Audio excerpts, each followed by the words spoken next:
predicted earlier. But right now, the Liberals do have 2 seats in Alberta, and they're both in Calgary right now. So Calgary McKnight, where George Chahal was the incumbent, and Calgary Centre, which was on their target list. They're leading there now.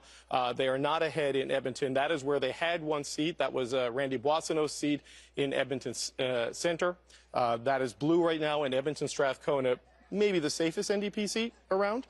We don't have results from that yet. So with a lot still to come, Rosie, in Vancouver area in particular, the Liberals right now, they only have 8 in BC, but look at this, right? We got a lot to come, but of the 8 that are reporting, the Liberals have 3 pickups, and we're still not fully in to the Vancouver core and the suburbs there, and that is the Liberal stronghold of British Columbia. So they're at 155 right now at this point in time.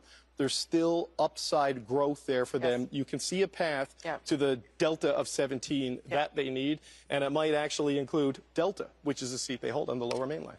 Yeah. Okay, so let me tell you part of the reason why that is there too. Was there a joke there that I missed that I was supposed to? Yeah, I was talking about deltas and deltas, you know, like sort of thing. Don't worry. I got a lot of people talking to me. That was a funny one. Thank you. Sure. There are 47 ridings still where the vote is under 100. So that gives you a sense of why we are still holding off in determining what kind of government this is. But as David rightly points out, it is still possible, and we'll show you more about that in a moment. And just because I have a lot of good colleagues who heard me, the only other Prime Minister to hold a seat in the Ottawa area was John A. Macdonald. So Mark Carney becomes number 2. Ian, over to you.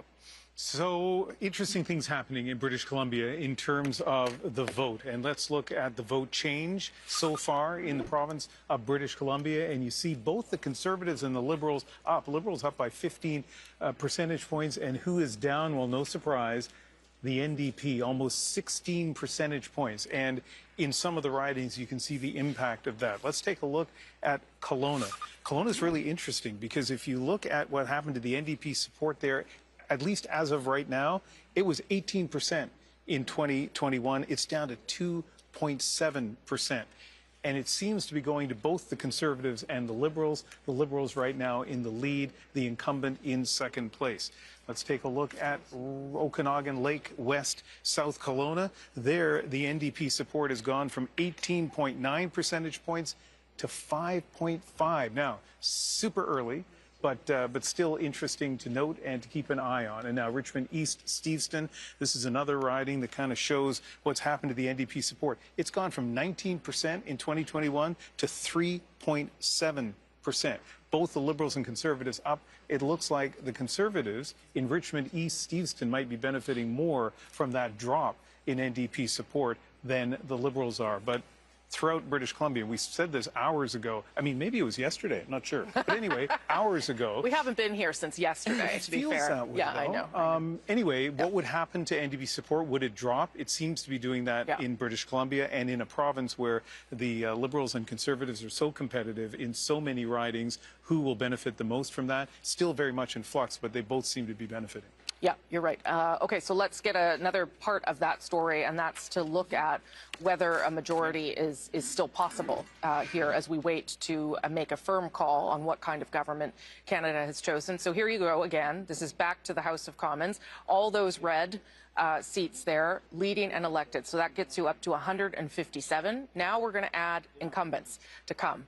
Those are the pink seats. That is 9. So they need to hold the 157 they have, gain 9, and they are still under 6, not quite reaching a majority so far with those numbers. But let me give you another little piece of information that is relevant as we think about whether this is going to be a majority government, and that is that there are 44 ridings where the margin is 100 votes or less.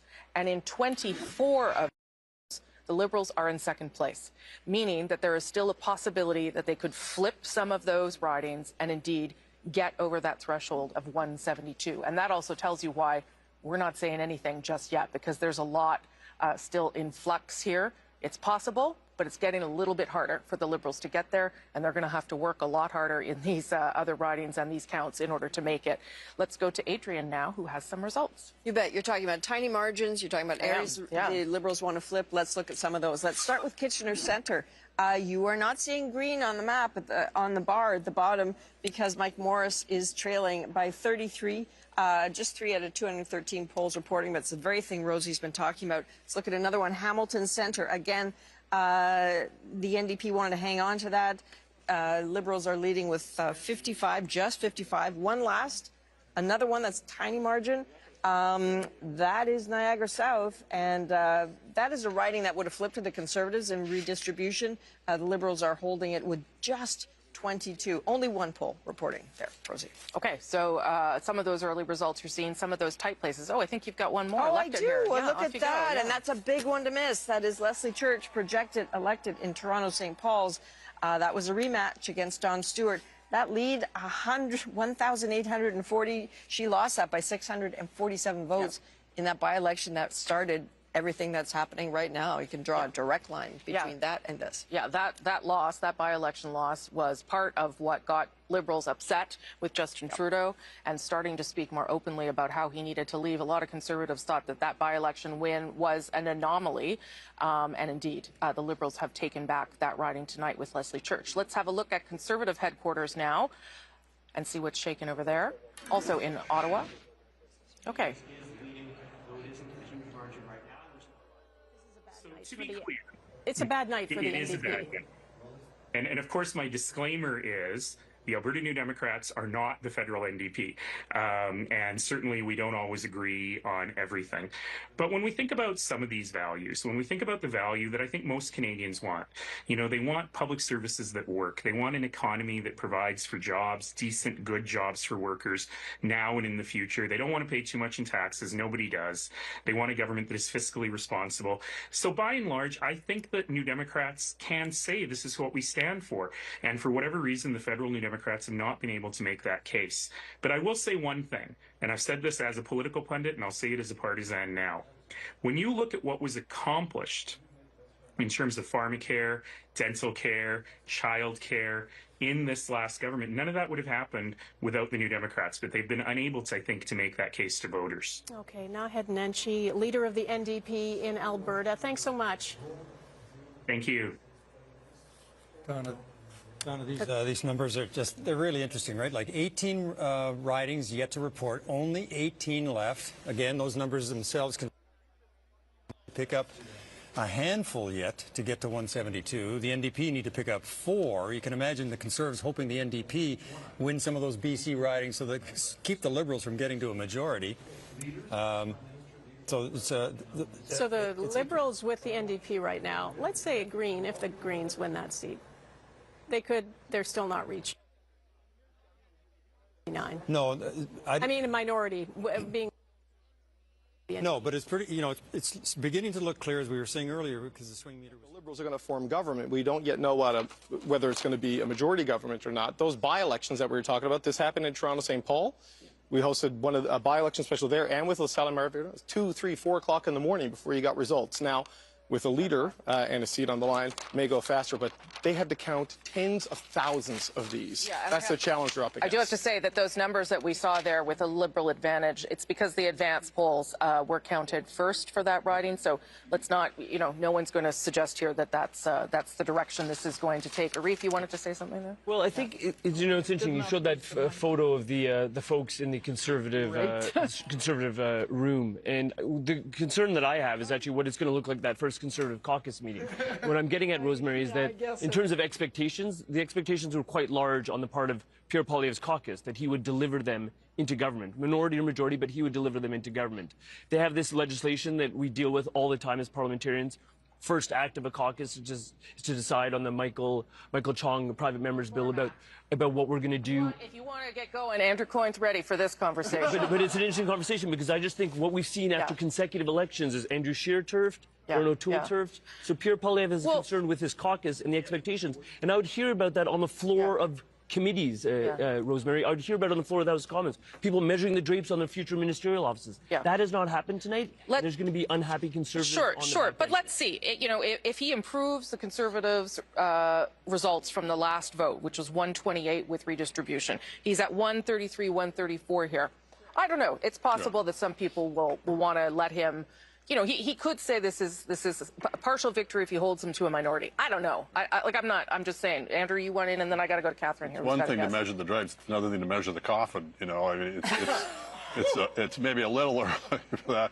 I think it will depend in part on whether it's majority or minority. Totally. I think you absolutely are right that if he comes out of this with 40% of the vote, he would have bettered Stephen Harper. The other question is, he's got such a lock on the base of the party. Can you really take him out even if the caucus decides? Yes, the caucus might turf him. I mean, the base might vote him back in. Okay, but Rosemary, in terms of the base of the party, it's the inability to stand up to that base in Alberta that has cost him this election. Okay, if he could have stood up to Daniel Smith, I think that's actually what's happened. Let's talk about it after. I do want to spend time. We're not going to write off anyone because we're not at that stage in the evening at all. Catherine Cullen, apparently you have a guest. Yes, and first we're going to just talk a little bit about what is going on in Quebec before we get to Vanessa Lee, our colleague on the island of Montreal. Let's start by taking a look at what is going on in LaSalle. Emard Verdun. Oh, perhaps. In fact, we are going to go to Vanessa Lee right away. Let's just get to the good stuff. And there you are, Vanessa Lee, on the island of Montreal. I believe you are with some prominent Liberals. Tell us what's going on. Well, Catherine, we are at the Society of Arts and Technology in the heart of downtown Montreal. And this is a very happy place because this is where more than a dozen Liberal candidates in the greater Montreal area are gathering and celebrating tonight. And joining me now is Stephen Guilbeault, the Quebec Lieutenant, most recently responsible for Parks Canada as well as Canadian culture and identity. Mr. Guilbeault, congratulations on your party's win. How are you? What's going through your mind right now? Because your riding is still too close to call. Yes, I think things are looking very well in the riding, but as you rightly say, it's too close to call yet, or it's very early. I think our numbers are very good, but are very early. We're very grateful that Canadians have decided to give us another mandate. And we feel honored, and we will work hard for Canadians. We're asking for a strong government because we know we have tough days ahead, certainly with the U.S. administration and President Trump. We know it's going to be complicated, so the stronger the Canadian government can be, the more united we are, the easiest it's going to be to face President Trump. What do you think made the difference in this election that Canadians have voted for another Liberal government? And how confident are you that it will be a majority government? Well, clearly the numerous attacks by President Trump on the Canadian economy, but not just the economy, on our sovereignty and our very identity, I think have really mobilized Canadians. And I think they saw in Prime Minister Carney someone who has experience on the world stage, someone who has experience with the economy, with finance, who has managed crisis versus Pierre Poilievre, who's never done anything else than work on Parliament Hill in Ottawa. And they felt he was the right person for what's coming ahead and the difficult times we have ahead of us. We appreciate your time. Thank you very much. Thank you very much. Back to you, Catherine. Vanessa Lee in Montreal. And Rosie, worth noting, Stephen Guilbeault's riding, it was Gilles Ducep's old riding. It's gone Bloc in the past. It went NDP. Even in 2015, Hélène Laverdière kept that riding. That's right. Right now, though, Stephen Guilbeault, about 46% of the vote. Still early numbers, though. Okay. And you can see there at the bottom of your screen, we have still not made a call about what kind of government Mark Carney will be leading as the 24th Prime Minister. 162 seats leading and elected for the Liberals, 138 for the Conservatives, 24 for the Bloc, 10 leading or elected for, I think they're just leading, but maybe leading and elected for the NDP. You need 12 to form official party status. The Greens, oh, look, they just popped up. It seems like every time I mention them, they just appear.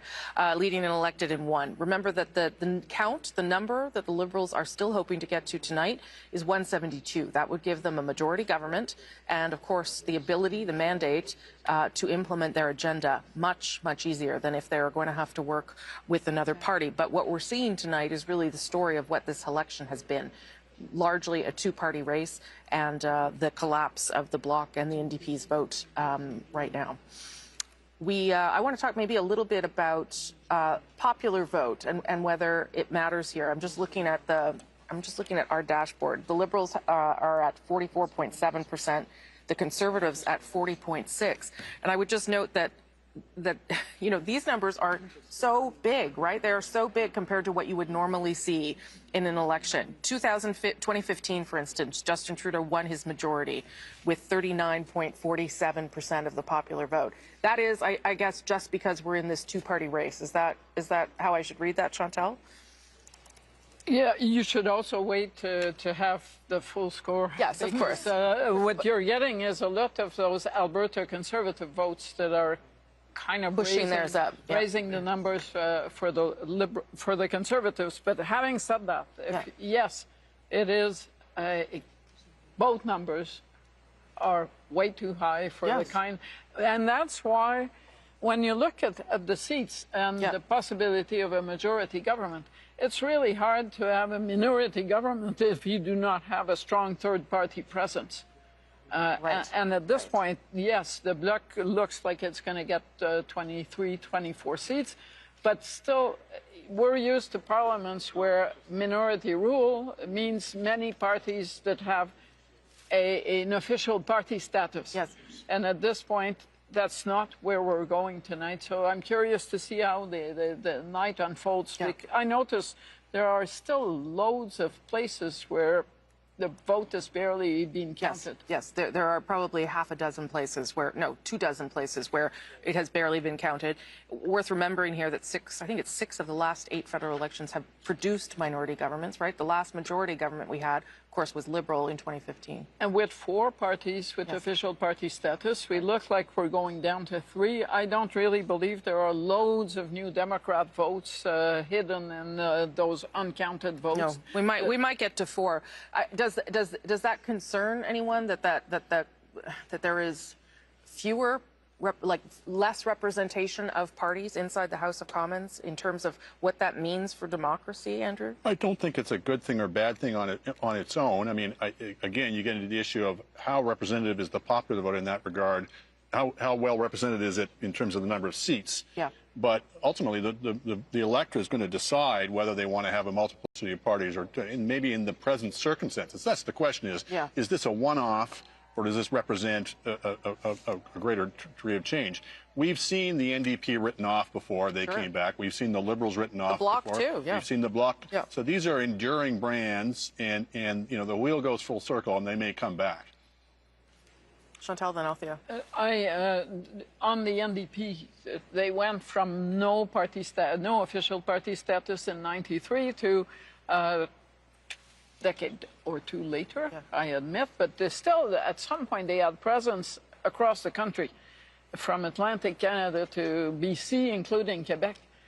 So that possibility is still there. Do not assume that a victory for the Liberals tonight is necessarily a Liberal reign for all times. No. At some point, the seeds of change will come back, and they might have a better chance to bloom. Yeah, and Liberals probably shouldn't assume that either. Andrew, and then Althea. The one thing I think we should be looking for is not just, will they get over the majority, will BC put them over the top, but also how will the Liberals do in Western Canada? One of the things people have been very worried about, some people, is will another Liberal victory cause Westerners, and some Westerners anyway, to give up on Canada? I should note that the numbers coming in BC and Alberta are looking pretty close to what the polling numbers were suggesting, and the polling numbers are saying the Liberals are going to do better, at least in the popular vote in those provinces, better than they have since 1968.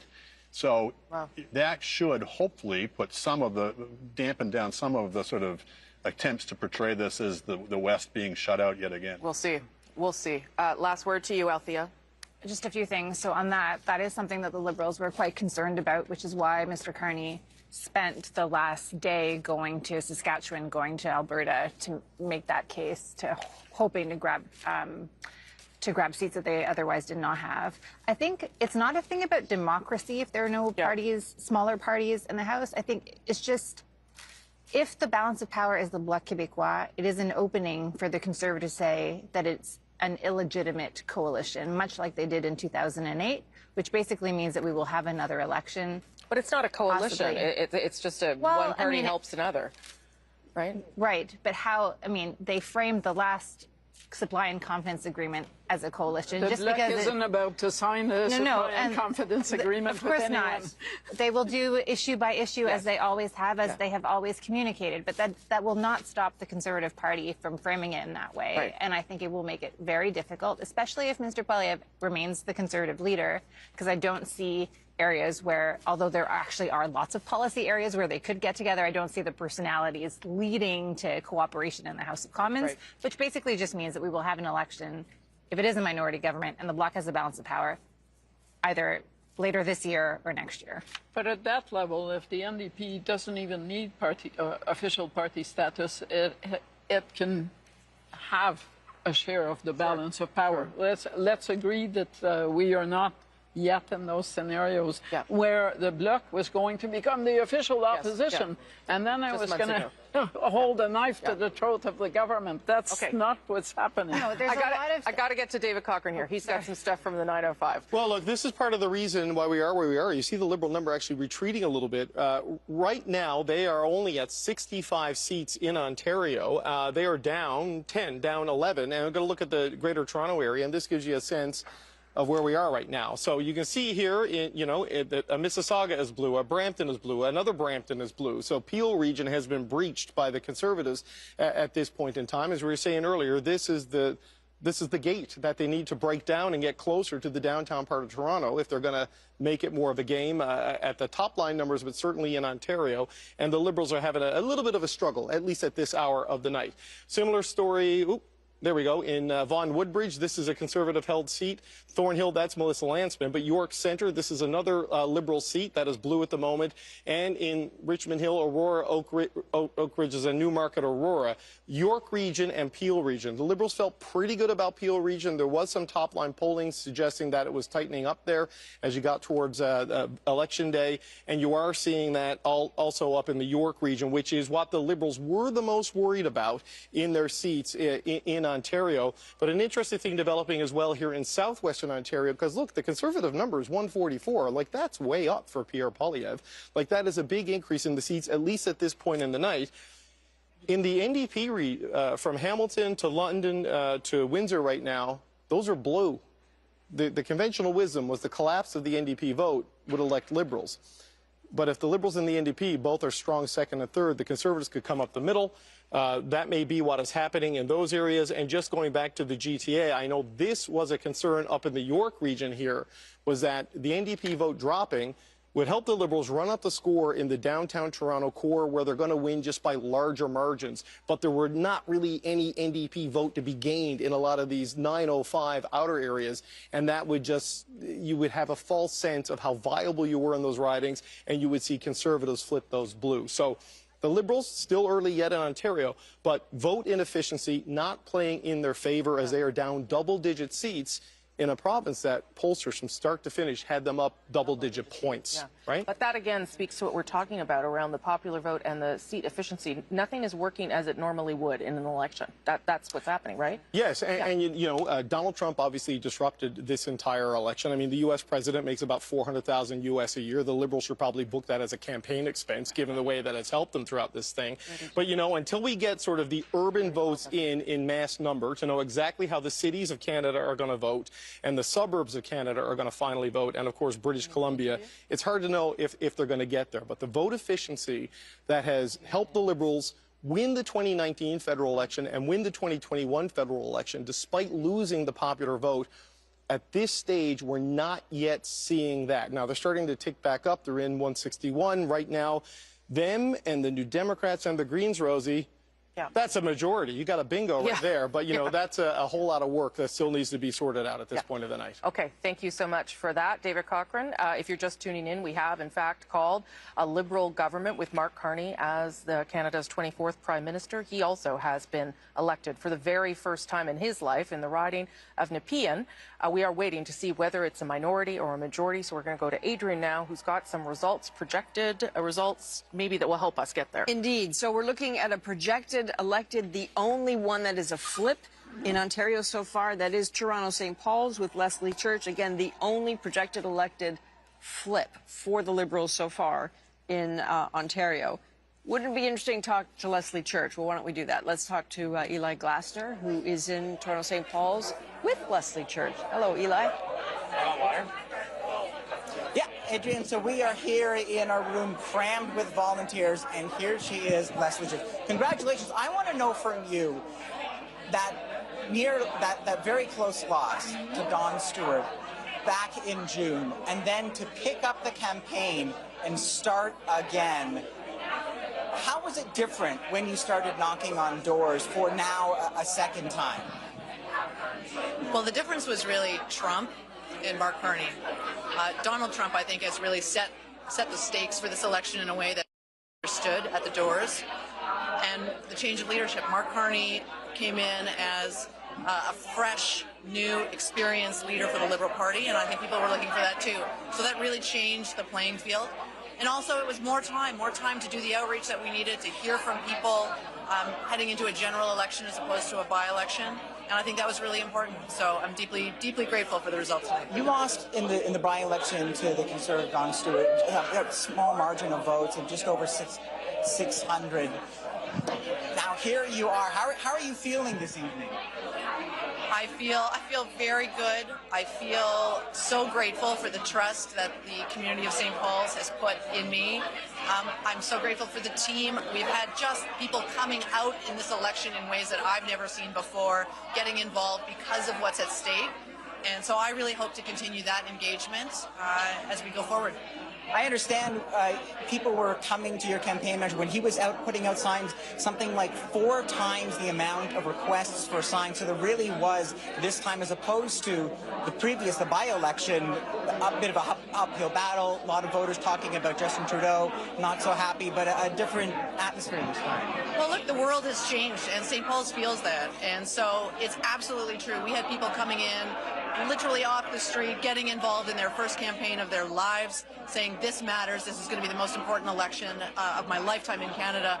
And we're proud to be part of a party that is pushing a positive agenda, that wants to build a better future here, and most importantly wants to stand up for Canada in the face of Donald Trump. I mean, that was just an existential threat that really loomed over all of this election. All right, thank you for making time for us. You're welcome.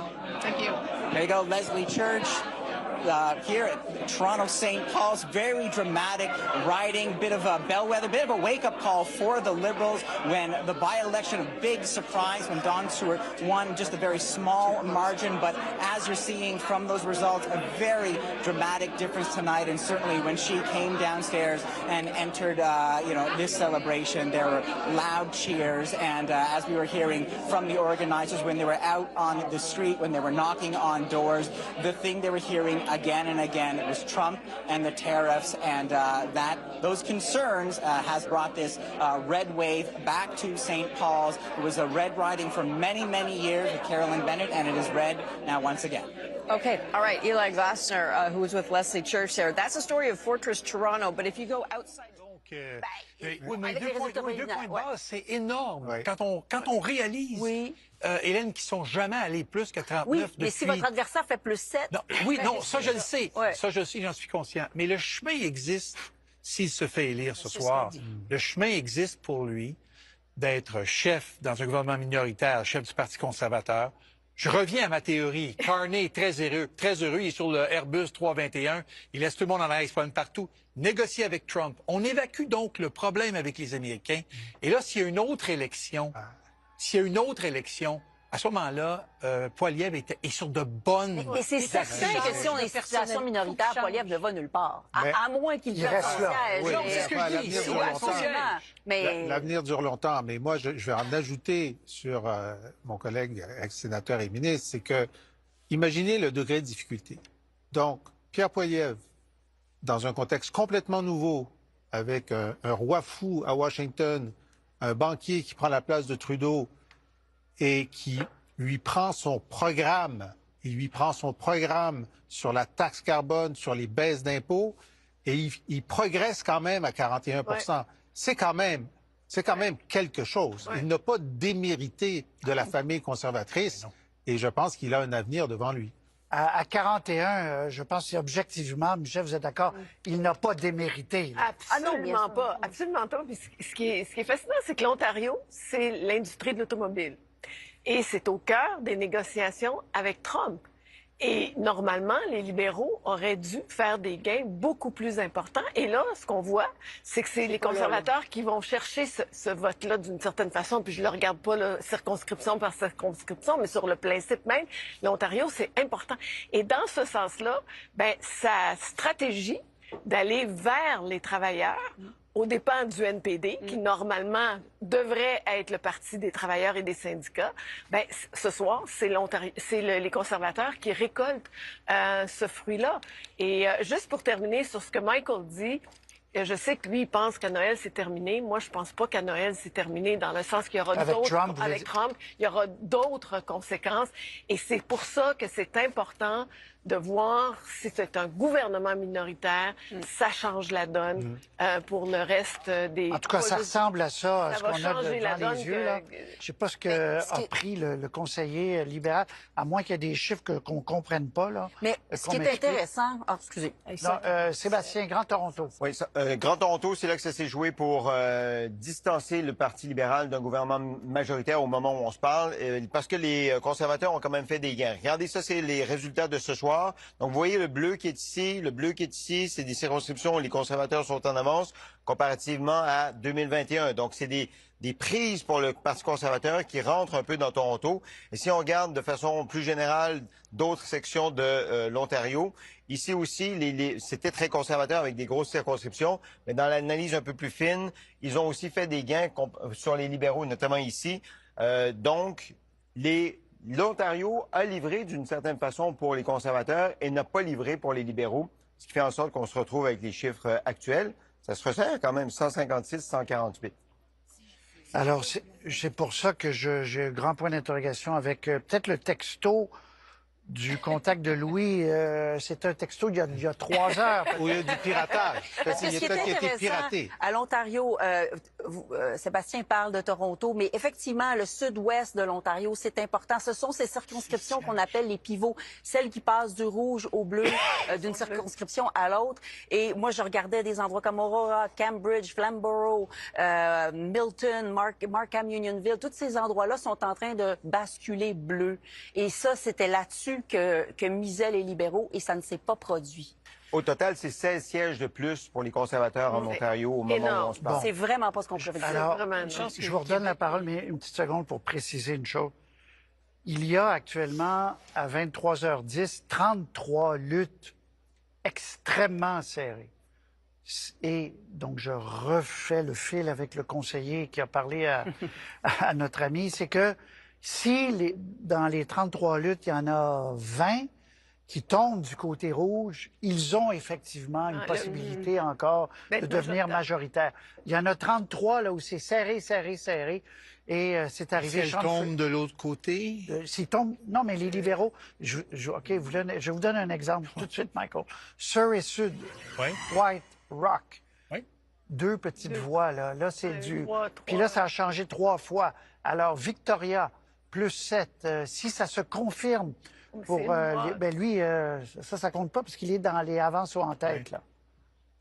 Bon, en voici une. Si Jill McKnight prend le dessus sur Jesse Saota, ben les libéraux en ajoutent une. Alors, il y en a comme ça 30, 33 même.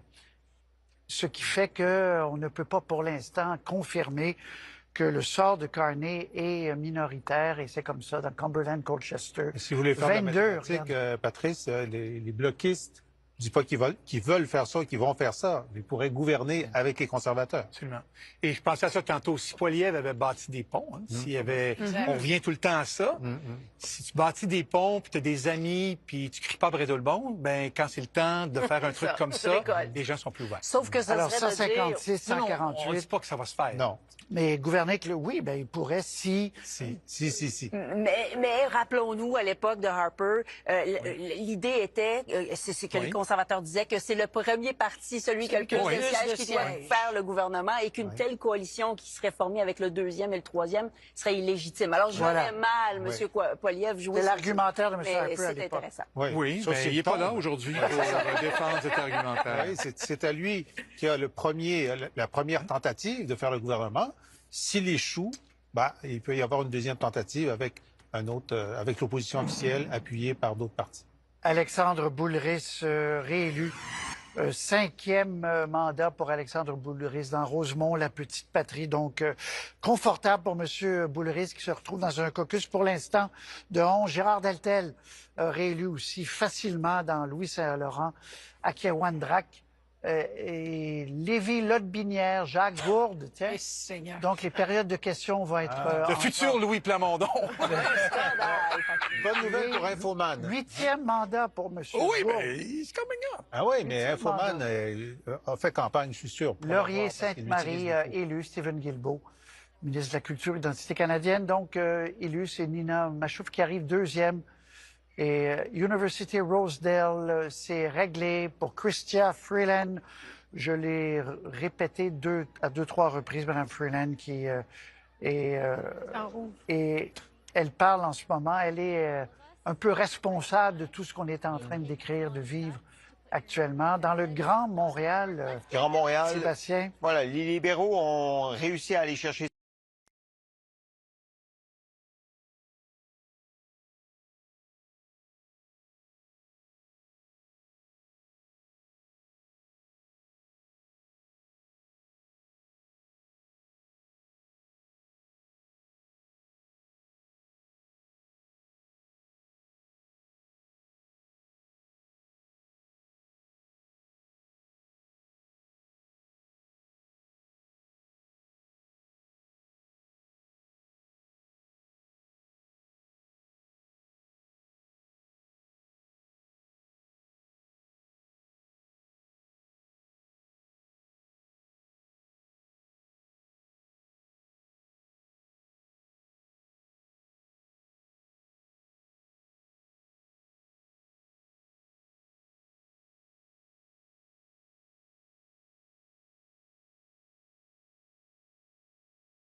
Second part of that story is as you go down your screen and you see what's happened to the Bloc and the NDP at just 5%, which is undoubtedly a devastating outcome for them. They are not yet right at official party status. Not sure whether they will get there. That is the number 12 that you have to watch for. But again, lots of things still fluid and in flux. And Ian's going to tell us a little bit about some of that. Let's take a look at Vancouver Island. This has been a fortress in the past for the NDP, and a lot of people wondered what would happen to their seats. And you can see here that right now the NDP is trailing in 4 of the ridings that they hold on Vancouver Island, and both the Liberals and the Conservatives are taking the lead there. None of these, though, are projected elected. But let's take a look, first of all, at Victoria. Will Greaves, University of Victoria professor, has pretty well doubled the vote share for the Conservatives in a riding which for a long time has been held by the NDP. I talked to another professor at UVic who said that Professor Greaves got the nomination back when it didn't look like there was really any chance of the Liberals winning. Well, now next year he's not going to teach any students. He's going to be heading to Ottawa. Esquimalt Saanich Suk, Stephanie McLean has gone from being a cabinet minister in the Rachel Notley NDP government in Alberta to displacing the NDP candidate here. This is Randall Garrison's old riding, so of course he was an analyst with us earlier tonight. Obviously the incumbent not running again, but Maya Tate, Mayor Suk, was seen as the star candidate, and you can see she is in 3rd place. Let's take a look at Nanaimo Ladysmith, another place where the NDP support has plummeted. And Tamara Cronus is a lawyer, but on her website it says you might find her bartending at the Legion, sport shooting, or playing bridge. So a lawyer with a bit of a twist. That's kind of interesting. And yeah, huge lead going on in Nanaimo Ladysmith. Let's look at North Island, Powell River. This is a riding that I think some Conservatives thought they would win easily. And this is a riding that so far the NDP candidate, who is not the incumbent, has managed to hold on to more or less the share that the NDP had last time around. But still, Conservatives in the lead by just over 500 votes, Rosemary. Okay, thank you for that, Ian. I'm going to show a couple of boards myself now to explain a little bit more of the story we're seeing tonight. This is sort of what we call a party summary board, how they're doing right across the country at this stage in the evening. So you can see their vote share 5.5% overall. But look at those numbers on the right, on the far right of your screen. Those numbers down. The NDP is down in every region of the country. And let me show you where some of that has gone by showing you this next board. This is the Liberal Party. Overall, 42.6%. But look at that. Look at what has happened to them on the right of your screen. Up in every single region of the country. And that explains a little bit where we are tonight. That collapse of the NDP, yes, has supported everyone, the Conservatives and the Liberals, but the Liberals really surging with some support growth, some growth in every part of the country. Let's go to David Cochran. Yeah, Rosie, I mean, the NDP are down by double-digit percentage points everywhere they could go down by double-digit percentage points. The only spot where they're not are the ones where they were in the single digits to begin with. But look, the path to party status was a difficult one for the NDP coming into Jagmeet Singh's 3rd national election. They need 12 seats to get there. It's going to be tough. They have nothing in Atlantic Canada. We know that. They do have 1 seat in the island of Montreal. Alexandre Boulay-Rees was re-elected in the Rosemont-La Petite-Patrie riding. That's 1. He's the Eastern Canadian flank. We do have them leading in Nunavut, but I don't believe they're elected yet in Nunavut. But let's look at Ontario. Let's look at Greater Toronto Area. Olivia Chow is the mayor of Toronto. There is not a single speck of orange anywhere to see in the GTA. We go into southwestern Ontario, northern Ontario. That was Charlie Angus' seat. Right now, that is blue on our map. You go into southwestern Ontario. There was an NDP seat in Windsor. Right now it is blue. There was one in London. Right now it is blue. You go further east into Hamilton. There was an NDP seat. Right now it is blue.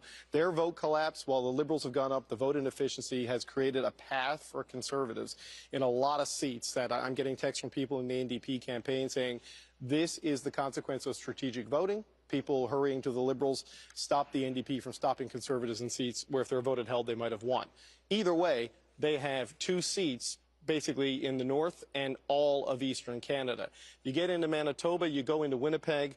This was another place where they had 3 seats coming into this. Right now, Leah Gazan is the last New Democrat standing in Manitoba. She has been elected, I'm told, in Manitoba.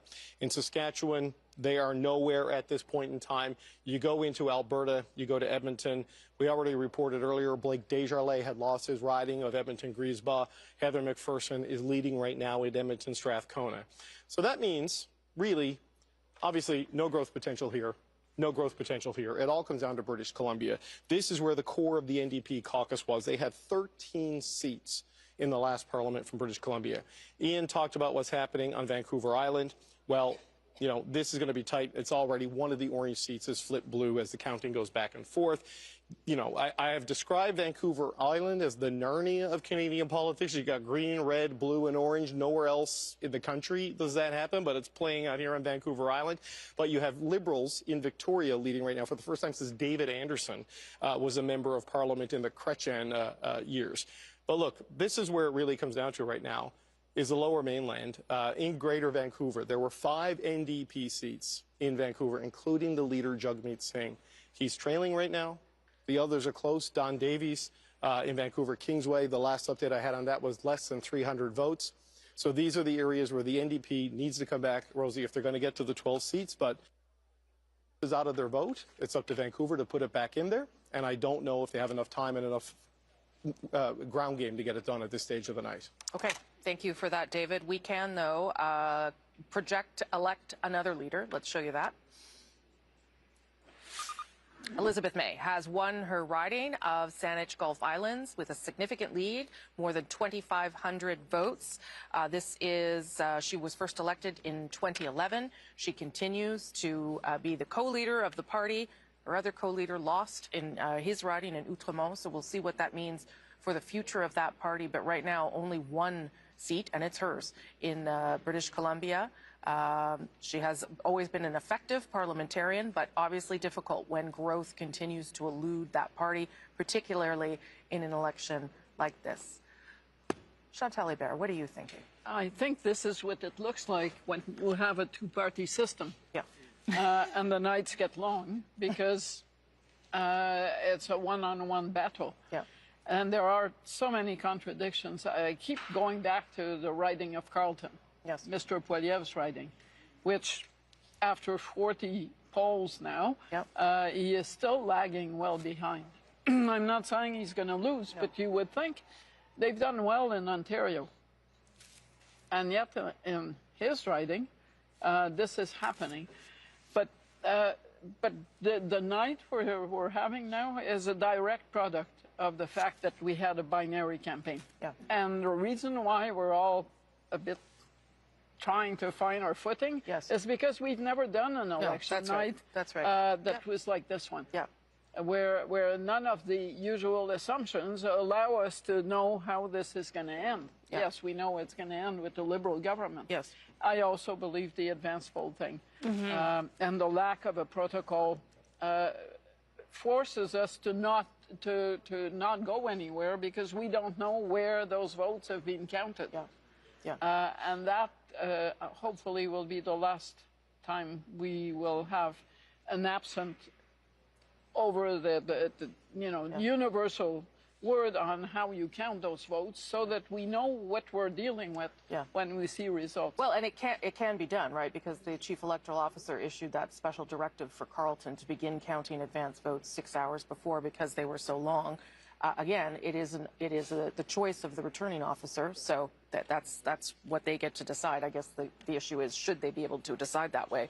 I will remember an election, now I'm really dating myself, where Jean Charest was going to win in Sherbrooke, and it looked like he was about to lose. Oh, the Radio-Canada declared him lost. That's right. Half an hour was lost on burying Mr. Charest, who subsequently won a seat. He won. And I was in Sherbrooke, and they kept saying to me, don't do it, don't do it. The boxes aren't open. And that is exactly what happened. The advance ballots got opened, and he clinched his riding. So you know why I'm obsessing over advance votes? Because I lived through that. Yeah. Andrew? Yeah, I have one small concern about that, which is figure in Edmonton, Omar, but a big hit for the NDP there as well. And official party status is significant. I mean, the NDP sitting right now, again, just right now at 8 seats, official party status is 12. It's not just a fancy title. I mean, this comes with resources, budgets, money, exactly, and significantly increases a party's ability to advance their causes, public discourse, that sort of thing. So it's not just a title. It does carry some weight to it, and that's why it is important to reach at least that 12-seat threshold in whatever parliament you happen to be in. One piece of quick good news for them. In this long tail now of bad news, Alexandre Belouris re-elected to their lone seat in Quebec. We were just able to declare. That's great news for them. I believe we have Colton Prale right now, if I'm not mistaken. All right, Colton Prale standing by. Tell us, Colton, where you are and what you're hearing. Yeah, Omar, I'm in the Conservative HQ here, and the reactions tonight have been stark. We've seen intense anger, especially when we called the result, before we even had a minority or majority. But since then, that emotion has quelled, and it's turned into this level of disbelief. The number of supporters that I've talked to here that are stunned that they find themselves in what they feel like is essentially the same situation they were in 5 weeks ago is significant. And in some cases, that disbelief is literal. When we saw the closing of those polling numbers, of those result numbers, when they were both in the 50s, for example, there were chants of bring it home here. There were supporters who, despite us having called the results, genuinely still believed that this was up for grabs and that this was still available to them. That has subsided a little bit here, but what we're left with is massive questions around the future of the party. Everyone I speak to still says they feel like Pierre Poilievre is the leader for the Conservatives and they have their faith behind him, but at the same time they're looking at the results coming in Carleton and again wondering how they can be in such a tight race. It's been an array of emotions throughout the night. The party officials who I've spoke to have had a very different reaction, and I think it is important to highlight they feel good. I mean, this is obviously not the result that they were looking for, but they are proud of the campaign they run, and I think that speaks to why this level of disbelief is here. So many of these people were at the rallies, they were surrounded by thousands of other supporters, and they're just having a hard time grasping how what they experienced there could translate into the results they're seeing tonight. Every single person in that room right now, Colton, is going to be watching to see what happens with Pierre Poilievre in his home riding of Carleton. Yeah, edge of your seat stuff. We want to return to that story of the NDP suffering some really significant losses that puts their status as an official party in jeopardy. Jagmeet Singh now in third position in Burnaby Central. His riding, we're waiting to see conclusively what happens there, but it's not looking good for the leader of the NDP. Let's head over to Burnaby, where we find our Judy Trin. She is reporting from the NDP headquarters this evening. Judy, what is the mood there right now? How are they internalizing what we are seeing in the form of these results? Vashi, they are trying to remain upbeat. As you can hear behind me, they are trying to cheer for any positive result that has come in that they see on the board. But let's face it, in Burnaby right now, Jagmeet Singh is polling third. He is far behind the Liberal candidate as well as the Conservative candidate. It's important to point out that these are two relative unknowns. He was the incumbent, he had the brand recognition, and he is in third place at this point. What I can tell you and what I think is the story is this collapse of the NDP in Ontario. And what is interesting to me is when you look at where the votes are going, where are the NDP votes going, right? Specifically in Southwest Ontario. What is interesting is that in London, as well as in Windsor, those seats, those NDP seats went to Conservative candidates. And I want to give our viewers a little bit of context. Pierre Poilievre was the last leader to visit Windsor. He actually visited Windsor, but his time on April 11th. But his timing may have been perfect in regards to speaking to the constituents there. He visited Windsor on April 11th. That was the day that the GM plant, electric vehicle plant, CAMI, announced that it was going to go under a partial shutdown, a temporary shutdown. They said it wasn't related to the tariffs, but it was related to declining sales. So once again, he was in that region espousing his message while Mark Carney was in Ottawa, while Jagmeet Singh was also in Ottawa at the time. So whether or not, even despite being the last leader to visit this automotive heartland, the manufacturing heartland of Canada, whether or not he was able to speak most directly to the people. And I think that also the other story that just sticks out for me is that the NDP really wanted to talk about the fact that they were endorsed by so many unions, the most unions of any party, despite the fact that Liberals and the Conservatives were actively courting. Unions that represented more than 1 million workers. But those unions, those unionized workers may not have showed up for them at the polls. Vashi, Omar. All right, thank you so much, Judy. A lot of different results coming in British Columbia. We're seeing some significant pickups for the Conservatives, but also for the Liberals, all of it at the expense of the NDP. A lot to watch there. It's a very dynamic situation, and it's going to inform where those numbers at the bottom of your screen actually end up over the course of the evening.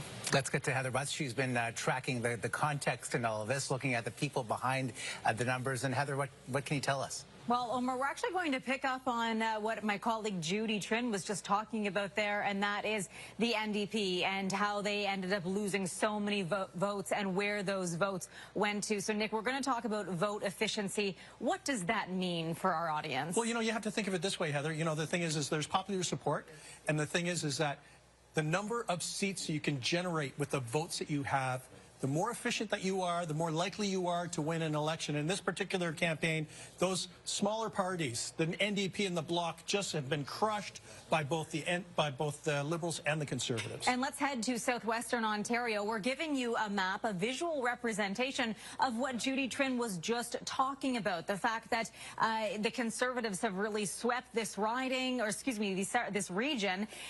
And this is, as she mentioned, a place where there's a lot of manufacturing jobs. The auto sector is a huge employer in this region. Yeah, an absolute breakthrough for the Poilievre Conservatives in southwestern Ontario. And if you remember, when at the beginning of the night we were talking about races that were too close to call, it was in this particular region. And what it shows is that the Conservative campaign was able to punch above its weight, explains why it was able to pick up a significant number of seats in Ontario and help them close the gap with the Liberals. Okay, let's head towards the Kitchener area. Nick, I want to look at this riding. Kitchener Centre, the Conservatives in the lead by 781 votes there over the Green incumbent, Nick. Yeah, and great news for the Conservatives here, and for the Greens, they don't have a lot of seats to start off with, and losing Kitchener Centre is a significant setback for a party that's trying to make a breakthrough, and actually a party that's really struggling right now. And Nick, I just want to point out, because we are talking about the NDP in last place in this riding with just 625 votes. Yeah, and think of it this way. There are a lot of university students around there, so the fact that the Greens are losing this seat, the NDP are not doing well, is really indicative of what's happening tonight. Okay, let's take a look at Kitchener-Conestoga. Two-horse race here, Nick. The Conservatives in the lead by 592 votes over the Liberal incumbent. This probably speaks to the organization of the ground on that the Conservative campaign has in terms of them challenging to unseat the Liberal incumbent in Kitchener-Conestoga. Okay, and Nick, let's talk about vote efficiency. That is what we were talking about earlier, about getting out the vote. Just walk us through this. The Conservatives doing quite well. So, yeah, think of it this way. With 49% of the votes in southwestern Ontario, they won a whopping 83% of the seats. It speaks to the effective targeting, probably the tour of Pierre Poilievre in southwestern Ontario, and how he's able to convert, a certain number of 49% into like a majority, 8 out of every 10 seats in southwestern Ontario. And you look at the Liberals, not being as efficient in terms of converting their support into seats. We really see that, Nick, especially when we talk about getting out the vote and how they are campaigning across the country. So if we look at the vote value nationally, it's very similar to the polling information, Nick. Yeah, it is, except if you're the New Democrats. Think of it this way. They only converted, their percentage by 1/3, like 6% to 2% in terms of percentage of seats. It shows how inefficient the New Democrats were. Certainly a very big story unfolding this evening with the New Democrats, and it is seen right there on that vote efficiency. We'll send it back to you guys. All right, Heather, thank you so much. I want to send it to Geneviève Beauchemin, who's at Liberal headquarters right now. And obviously, you know, positive news for the Liberals, if you're a Liberal, seeing the fact that there is, Geneviève, generation under Jagmeet Singh, a pharmacare plan that the Conservatives and Liberals had voted against time and time again, and that was only 25. So yeah, it's going to be a lot of work, but New Democrats are used to a lot of work. We're used to doing this, and we are going to hold the Liberal government accountable, and they are going to have to live up to their promises to Canadians to make life more affordable, to make sure that groceries are affordable, to make sure that there is housing and people can afford somewhere to live. Well, there are a lot of issues there that you just mentioned that I'm sure resonate with many Canadians. Heather McPherson, congratulations again. Thank you so much for your time. Thanks so much. Now, Catherine, Heather won this seat pretty firmly back in 2021 with 60% of the vote. We have called it so far for Heather in this moment. Polls are still reporting, but we are looking at about 12 percentage points less at the moment. We'll see where the night takes us. Really interesting. Thank you very much for that. The CBC's Sam Sampson. And Rosemary, Heather McPherson saying the future of the NDP is in this room. Pretty noteworthy when they have not right now. They don't have official party status, and the party's leader is in trouble in his own riding. Yeah, and let me show you just that very thing. There you go. Jagmeet Singh continues to trail, continues to be in third place. That's where he's been this night in his riding of Burnaby Central. It had been a concern for the party, and it continues to be so. So we'll see whether Mr. Singh is even able to hang on to his own riding in Burnaby South. And so I'm going to go to Randall Garrison. I brought him out there. So we'll start with the good for you, Heather McPherson. A bit of a star MP for the NDP, frankly. She was re-elected in her riding, but also a loss of Blake Desjardins. And Mr. Singh is in some trouble. What are you thinking tonight? Well, it's obviously not a happy night for New Democrats, but I think what most New Democrats understand is that this is an election where a lot of our traditional supporters held their noses and said we have to vote for the Liberals to keep Pierre Poilievre out and also to have the strongest possible stance against Donald Trump. Yeah. And so they've lent their votes to the Liberal Party this time. But remember, the NDP is still the government in 2 provinces. We're the official opposition in 4 provinces. I still see a path to 12 seats there because the NDP heavily works advanced polls, and everyone knows that. I think we could still end up with 12. I think the Liberals could still end up 12 seats short of a majority. So we could still have a fairly positive outcome. But I'm not trying to say that this is a good night for us. No, you're not going to sugarcoat it. You're a political scientist and recovering politician. Recovering both. So, but I think there's room to rebuild from this. Sure. And that Canadians will remember that Mark Carney is first and foremost a banker and an investment capitalist. And so when it comes time for the Parliament to try and deal with the trouble that Trump is going to cause for ordinary Canadians, there need to be those voices there to say, what are you actually going to do to make it better for ordinary people? And there'll still be at least 9 or 10, if not 12, New Democrats to raise those questions. Do you think, though, that Mr. Singh should have, earlier in the campaign, we talked a lot about how Mr. Poilievre should have pivoted, and who knows if that's actually the truth given where the numbers are. But I wonder whether Mr. Singh should have pivoted earlier, whether he should have not suggested that there was some world in which he was going to be Prime Minister and should have pushed more for the balance of power and protecting the things that you're talking about. Well, it's a very short campaign we've been in, and so pivoting earlier means a week earlier, maybe? Well, no, starting from that point, maybe. Well, from the beginning, we had no idea what was going on because of Trump. We had no idea what kind of campaign it was going to be. We had no idea that this big shift would be, whether it would be lasting for Carney or whether it was a bump. Yeah. So for the first couple of weeks of the campaign, nobody really knew what was happening. And once we did know what was happening, he did shift very quickly. Right. What happens if he loses a seat? Well, it's always hard for leaders to lose their seat if they want to stay on as leader. And I'm ultra honest. I don't know whether he'll want to stay on as leader if he loses his seat. Yeah. It's going to be very difficult for him. I know it's been very hard on his family because of the threats that have been made to him. Yeah. And maybe he won't wish to continue. On the other hand, the advance polls come through. He still wins his seat. We still another whole thing. So that's a story you can't write yet. No, yeah, that's fair. And we'll live to see tomorrow where we actually end up. Okay. Thank you, Randall Garrison. I appreciate you being forthcoming there as well. Donc, Karen, c'est très, très, très serré dans beaucoup de circonscriptions au pays. Quand on voit le résultat. Alors, j'ai ma collègue qui est avec Mme May, Anaïs. Bonjour Patrice, oui, je me trouve à Saanich, Gulf Island avec Madame May. Première entrevue après sa réélection. Madame May, comment vous vous sentez? Oh, je suis tellement heureuse parce que j'ai gagné le siège encore, mais je suis triste évidemment parce que mon collègue co-chef, John Fednant, n'a pas réussi autrement à cause de la décision de la commission des débats des chefs. Alors avec cette décision, c'est clair actuellement en ce moment que c'est pas possible d'avoir un percé au Québec maintenant. Mais la prochaine fois peut-être, parce que nous sommes en partie avec les politiques importantes pour tous les candidats, particulièrement au Québec.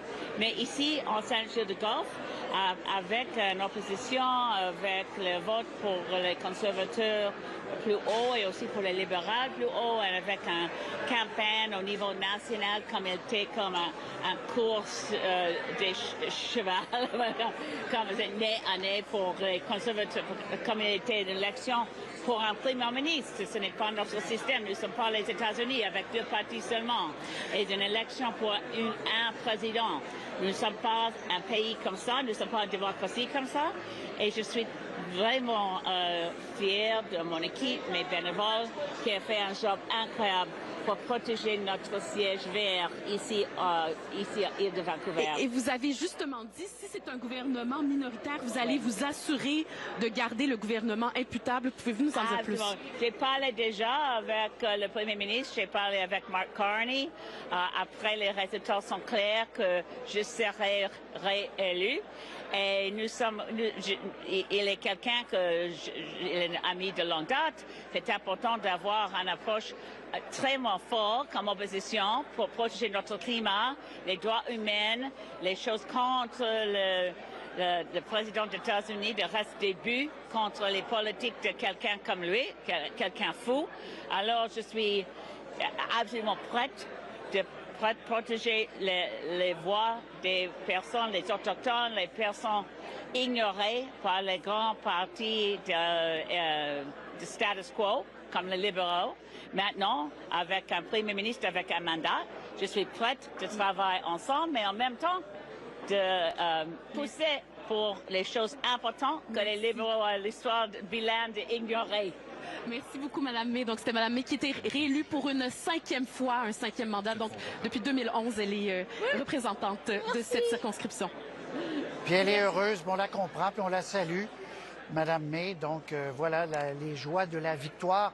On va aller à Trois-Rivières. Louis, vous êtes avec la candidate libérale qui est devenue la nouvelle députée Caroline Desrochers, la nouvelle députée libérale de Trois-Rivières. Vous faites bien d'insister là-dessus, Patrice, parce que c'est un moment historique pour Trois-Rivières qui n'a pas eu de député au pouvoir à Ottawa depuis 1993, la fin du règne Mulroney. Et l'autre candidat libéral, le dernier candidat libéral à avoir été élu dans Trois-Rivières, ça remonte à 1980, donc 45 ans. Mais là, il y en a une libérale qui sera députée à Ottawa, Caroline Desrochers. Bon, Madame Desrochers, dites-moi comment vous accueillez, comment vous comprenez cette élection qui est quand même assez décisive. Écoutez, merci beaucoup. C'est vraiment un honneur, c'est une fierté. Je le vois comme un beau message. Je suis arrivée ici, on le sait, là, au jour 10 de la campagne. Et vraiment, là, je suis allée cogner à toutes les portes. J'ai rencontré tous les secteurs. Puis je pense que je me suis positionnée comme quelqu'un qui est à l'écoute, quelqu'un qui veut faire une différence, quelqu'un qui va être là pour les citoyens. Et puis je pense que les gens ont apprécié ce message-là. Et c'est ça le résultat, je pense qu'on voit ce soir. Oui. Pardon, mais dans le contexte qu'on connaît, le fait que sur votre carte de visite, il y avait à Affaires mondiales Canada. Vous étiez affecté aux relations commerciales avec les États-Unis. Est-ce que ça a pu faire une différence aussi? Oui, je pense qu'absolument. Puis je pense que c'est ça aussi qui est allé chercher l'appui. J'ai pu aller chercher l'appui de plusieurs secteurs de la société.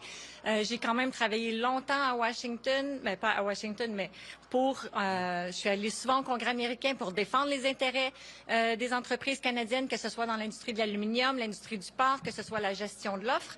Alors, je pense que ça a résonné pour les gens ici. J'apporte un bagage, j'apporte une expérience qui est pertinente pour la région. Dernière chose, hier, une électrice vous le demandait, allez-vous déménager dans la région parce que vous êtes de l'Outaouais? Bien, je suis originaire de Montréal. Ça fait longtemps que je suis en Outaouais, mais oui, absolument, il faut être ici, il faut être...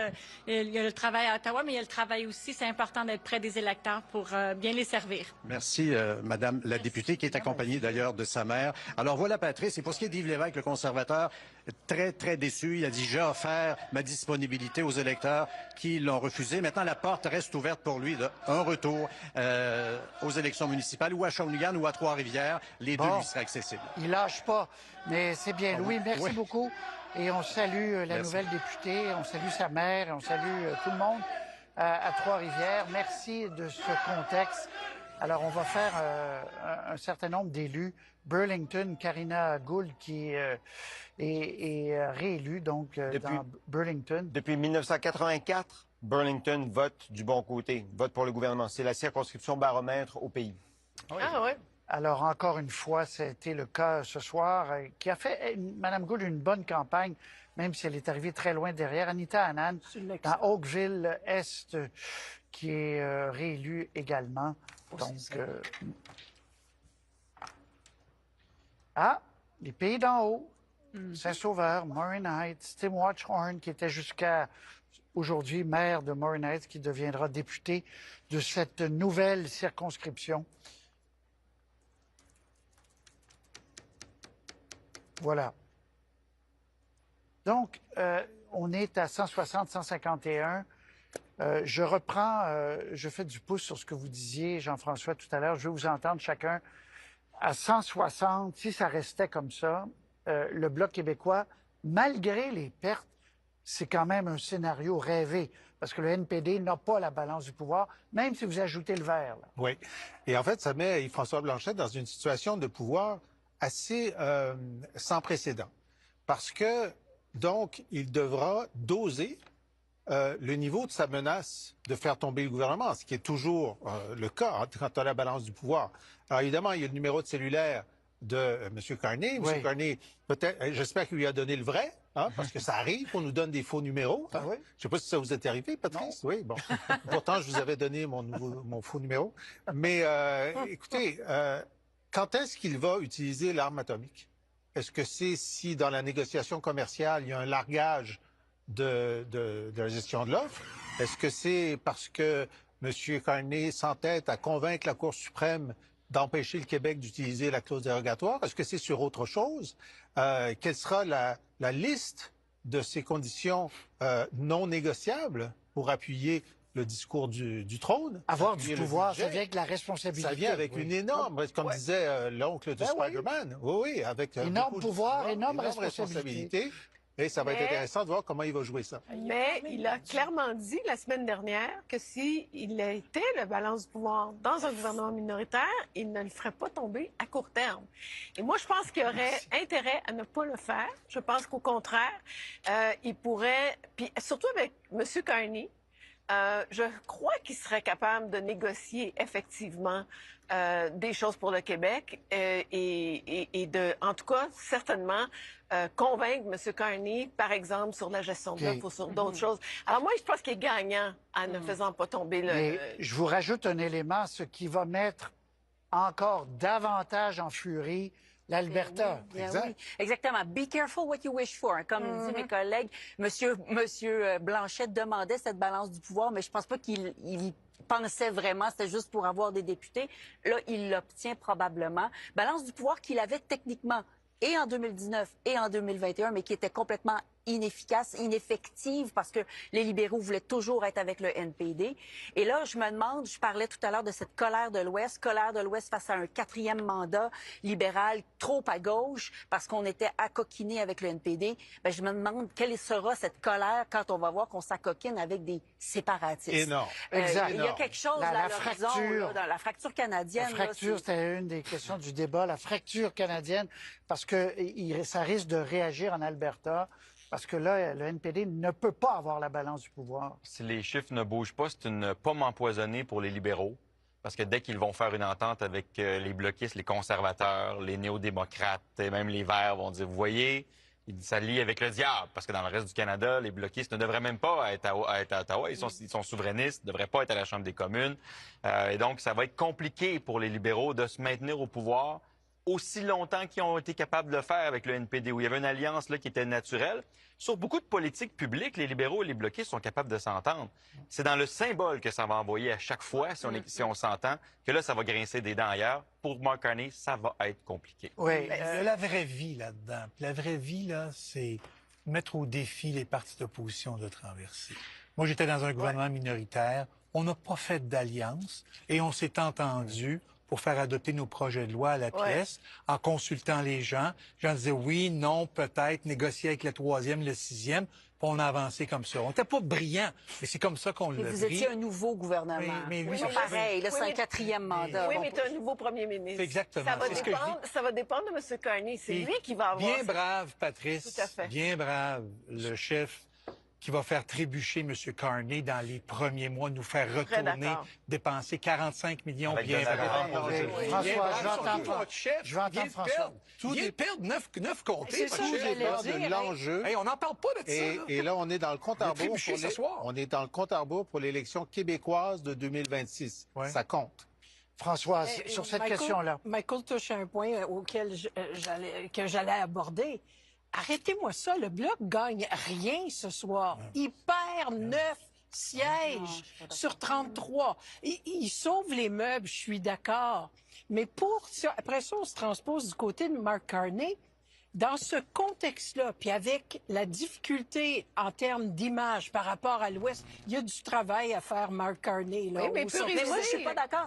François, c'est comme votre vague orange de 2011. Ah oui, vous aviez plein de députés, mais ça a donné absolument rien. On est en situation majoritaire. Vous avez eu au NPD beaucoup plus de pouvoir avec votre vingtaine de sièges en situation minoritaire. Alors, des fois, on peut avoir moins de sièges, comme c'est le cas du Bloc, et gagner plus de pouvoir. C'est exactement ce qui se produit. Je dis pas le contraire. Là, ce que je dis, c'est premièrement, là, le Bloc doit quand même réaliser qu'il a perdu 9 sièges. Ah oui, bien sûr. Alors, quand tu regardes en pourcentage, il a perdu quantitativement, mais il a gagné qualitativement au Parlement. Il a gagné plus de pouvoir. Même en ayant perdu 9 sièges, il va avoir plus de pouvoir. Sauf si le gouvernement décide de ne pas rien faire avec eux. Il n'y a pas le choix. Il n'y a pas le choix. Il n'y a pas de majorité. Il y a le choix, Jean-François, je m'excuse. Il y a le choix de caler le bluff. Il y a le choix de caler le bluff. Mais à l'approche de 2026, caler le bluff sur une question identitaire.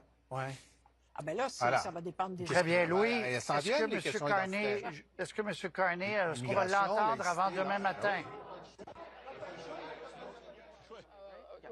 The first question, will he be in the House of Commons? Yes. Because I keep looking at those results in Carleton, and I'm waiting for them to find the stack of votes that puts him back on top. Yeah. There are still lots of polls in Carleton that have not been counted. But he has not led that race yet. Oh, he is significantly behind. It's not a close race at this point. Yeah. Jason Kenney, we snuck Jason Kenney in there because I also heard Jamil Javani say your name as someone who is a conservative that he likes and points to as someone who is able to bring people together. What did you make of that? And there is obviously a problem here between Ford conservatives and Poilievre conservatives, and I don't know if it matters, but there's some deep animosity. Well, there are certainly some personal differences, and to state the obvious, I have a firm grasp of the obvious. By which I mean, I think this is actually much more personal than it is ideological or factional. Okay. Every party has certain issue factions and personality factions. In this case, there seem to be 2 or 3 personalities that have really ramped up what I think is an unnecessary conflict. that simply needs to get resolved. Yeah. And, you know, I know Jamil, for whom I have enormous regard. He's a incredibly talented a guy with an amazing story. Yes. He has a particular, a particular series of grievances. And I just, none of this should have been in the public domain. Let's put it that way. No, for sure. And I agree there should have been earlier efforts to engage those get those relationships well settled much earlier. But it's not like there's a huge rift between most of the people going door to door for federal Conservative candidates in the last 5 weeks were going door to door for Doug Ford's candidates a few weeks before that. And you know what? The Ontario PC critique has been that Poilievre's team doesn't know how to win in Ontario. He's right now over 45% of the popular vote. Mr. Ford won 43% of the popular vote earlier this year. So the federal Conservative campaign is getting a better result, a larger total raw vote count, and a higher share of the popular vote. Yeah. That's nothing to sneeze at. And I think so a little bit of everybody has to put some water in their wine and put the best interests of the country first. Yeah. And maybe the common interests of partisan Conservatives somewhere in there as well. Yeah, I mean, I think if Pierre Poilievre had called Doug Ford right from the get-go, the same way that Mark Carney did, he went and had breakfast with him, it probably would have helped. Whether it matters at this stage, I don't know. Well, remember, it's not just Poilievre versus Ford. It's Poilievre versus Tim Houston in Nova Scotia. Yeah. And it seemed like there were a series of candidates who looked like they could be perfectly acceptable and presentable candidates for the party who just didn't fit in with the Poilievre clique. Yeah. I mean, Mike DeJong in BC, why was he not allowed to be a candidate? So, you know, it's one thing, yeah, you can have a tent that's too broad and you lose all definition and you don't stand for anything, but you can have a tent that's too narrow and you just wind up defeating yourself. Okay, I want to go to Conservative Party headquarters, if we can. Maybe. Possibly. Much, Anne-Marie. Lots of things to keep our eyes on. That's just a look inside the room where, yeah, that's what it looks like when you have not won an election and you're waiting to see more. Let's go to Kate McKenna, who's, I imagine, been talking to people and getting a sense of how people are feeling in that room tonight. Kate, yes, they haven't won, but it does look like they have improved over what they got in the last vote. But tell me what people are telling you. Well, what your guest just mentioned about the federal Conservatives doing better in Ontario than the provincial Conservatives did, that's something that the campaign has been going around talking about. That's something that is very much being discussed in this room.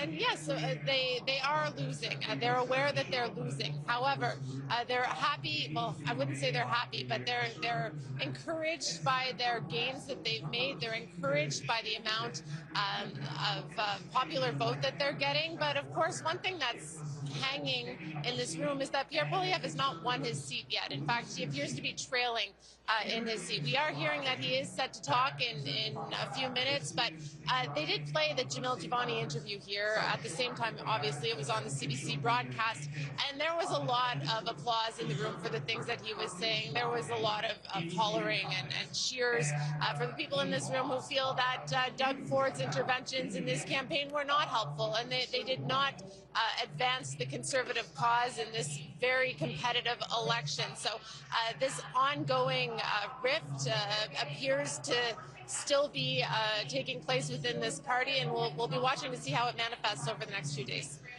Okay, Kate McKenna, thank you so much for that. I'm going to now go to Ian Hannah-Mansing, who's got some results. Ian. Yeah, well, let's take a look at Greater Vancouver and see how the NDP are doing there in terms of seat change, first of all. So we'll put that up on the screen, I hope, or if we don't, then I will, yeah, there we go. So this is vote change in Greater Vancouver, and you see the Liberals are up. The Conservatives are up. This is a pattern we've seen in other parts of the country as well, and you can see that this is at the expense of the NDP. Now, hours ago, when we looked at New Brunswick, this kind of vote change didn't really affect seats at all, but in Greater Vancouver, it is affecting seats. Let's take a look, first of all, at Port Moody, Coquitlam. This was more or less a three-way race in 2021. This time around, the NDP has plummeted from having won this riding. Bonnie Zerillo is the incumbent MP. You can see she's not only in third place, she's in a distant third place, and it's put the Conservatives in first. Arguably, the progressive vote, the left of center vote, has been split just enough between the NDP and the Liberals to allow the Conservatives to come up through the middle. And take a look at this. New Westminster, Burnaby, Millardville. Peter Julian, one of the mainstays of the NDP for so many years. He's been the MP here since 2004, and he is in third place. And again, easy even for me to do the math between the Liberals and the NDP. If someone had been able to consolidate those numbers on the center left, that would easily win. But in both of those cases, Rosemary, at this point, arguably, it has allowed, once again, the Conservatives to come up through the middle. Now, those aren't elected yet, but it is interesting, and it helps explain why the numbers look the way they do, particularly in BC at this point in the evening. Okay, thank you for that, Ian. I want to go back to Jason Kenney, if I can. Just to ask you this question, shortly we're going to hear from Jagmeet Singh. That's the little box there at the bottom of your screen. So we're also going to bring in Randall Garrison in a moment so he can respond to some of what Mr. Singh is saying. But if Pierre Poilievre ends up with a bigger number of seats than the last vote, 149, 150, put aside whether he's going to win his riding, where he is still trailing, but put that aside. How does the Conservative Party view that? Does he have the ability to stay? What do you think is going to happen there? And then if you want to throw in the thing about the riding, I don't know whether this is real, but he hasn't led at all night. Yeah, well, look, I can't comment on the riding. Sure. I will just say that I think Mr. Poilievre, if he decides to stay as leader and leader of the opposition, he will have overwhelming support to do so. I don't see any a faction or group within the party egging for a new leadership. I think the party realizes changing leaders every 3 or 4 years is counterproductive. And I think, on the merits here, right now, 42% of the popular vote nationally. The last time the Conservatives achieved that was under Brian Mulroney 37 years ago in 1988. Growth in new cohorts of supporters in a broader Conservative coalition that includes younger voters than typical, apparently doing very well in communities of new Canadians. And one of the most interesting things, I talked earlier about the sort of blue-collar swing that we seem to be observing towards Conservatives. Conservatives are winning in Windsor, Tecumseh, Windsor West, one of the Sudbury seats. We almost won Hamilton. We're competitive in Hamilton Centre. I've never seen that. These are long-time traditional NDP. So the NDP swing was as... I know it's fashionable around here to refer to the progressive bloc. A lot of traditional NDP voters wouldn't regard themselves as on the left. They're for the little guy. Sure. And Pierre Poilievre has been fighting for the little guy. He's broadened the Conservative coalition in that way and picked up apparently at least 30 seats. So, and finally, he has been, in my judgment, the most effective opposition leader in our lifetime. Some might say too effective. Such an effective opposition leader that he became typecast as in that role. And he also got rid of the very things that were going to help him, Justin Trudeau and a carbon tax. I mean, that was his own success brought that to him as well. More than that, look, I mean, I heard my friend Arif here dismissively referring to Mr. Poilievre's 3-word slogans. Look, he created the issue matrix that has been dominating Canadian politics for the past 2 years around affordability, the cost of living, housing, immigration, much of it represented, yes, by the carbon tax. He's also taken some principled and courageous positions. I think he took on the Liberals on their class warfare baiting on the capital gains tax increase. I believe he's the only leader who in French and English pointedly opposed the Quebec Bill 21 law against religious symbols in Quebec. Did somebody else? Don't go there. No. He didn't. He actually has fudged whether he would intervene in the Supreme Court on it. So I heard his clear opposition to it. So my point. He says he's opposed to it, but he doesn't say what he would do about it. I think he ran a substantive campaign. He set up the issue set. He helped to defenestrate Justin Trudeau.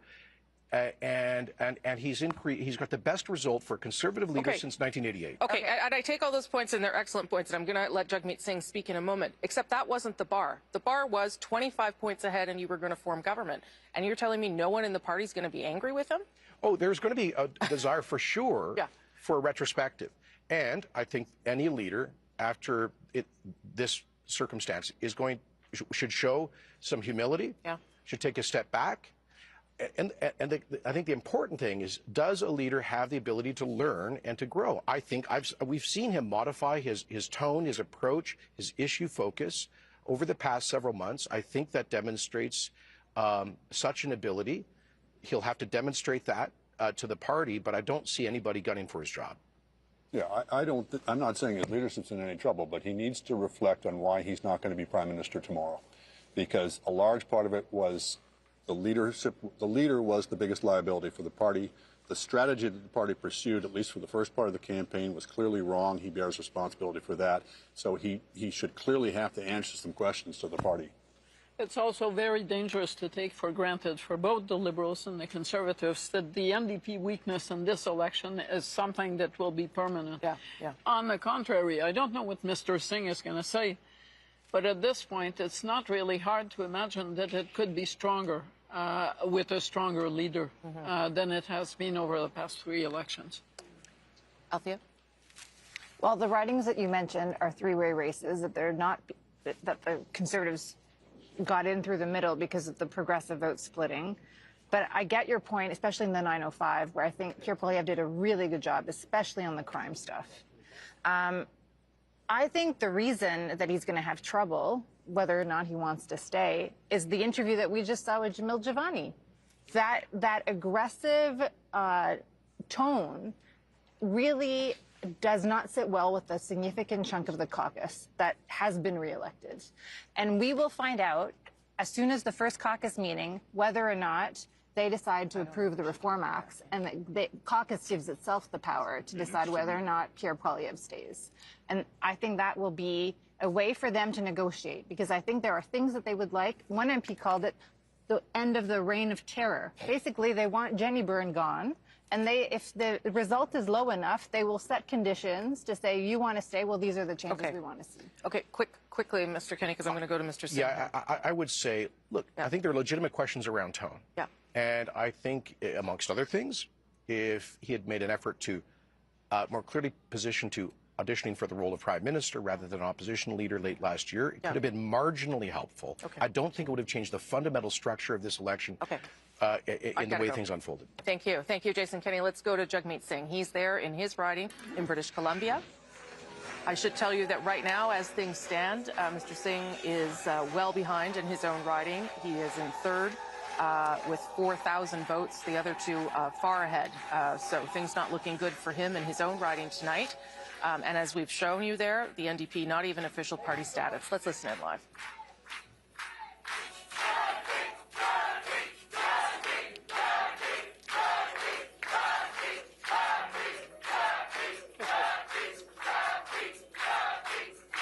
Thank you.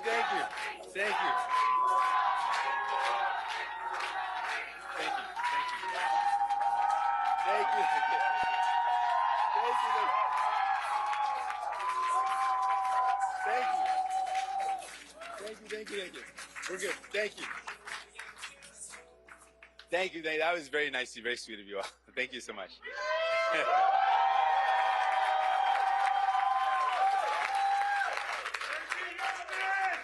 You're gonna get me all choked up here, guys.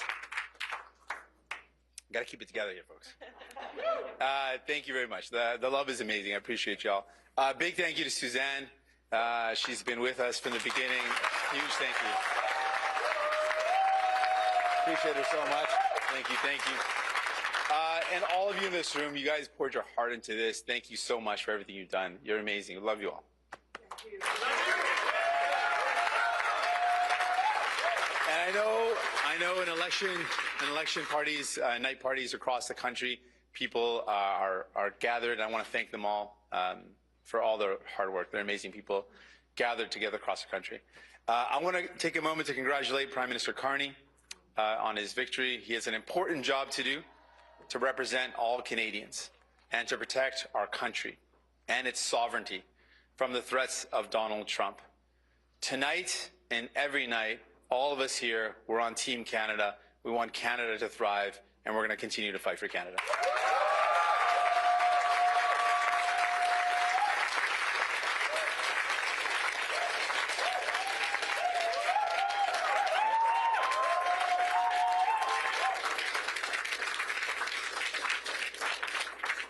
I want to congratulate all the other leaders on a hard-fought campaign.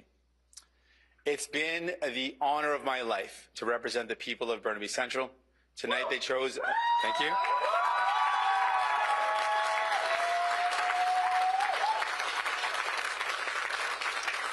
Tonight they chose a new member of parliament, and I wish them well as they continue to work hard for this community. Obviously, I know this night is a disappointing night for New Democrats. We had really good candidates that lost tonight. I know how hard you worked. I spent time with you. You're amazing. I'm so sorry you're not going to be able to represent your communities. I know you're going to continue to fight for them. I know on how many doors you knocked, how many family dinners you missed, how many nights your kids went to bed without you there to tuck them in. I know it was a tough sacrifice, and I just want to thank, and we can get a round of applause to every single candidate that ran for us. Thank you.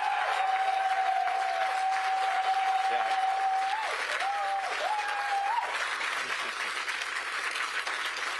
Thank all those incredible candidates and their incredible teams, because no candidate can do it without a team. The volunteers, the staff, you know, thank you to all those candidates and their incredible staffs. One more time.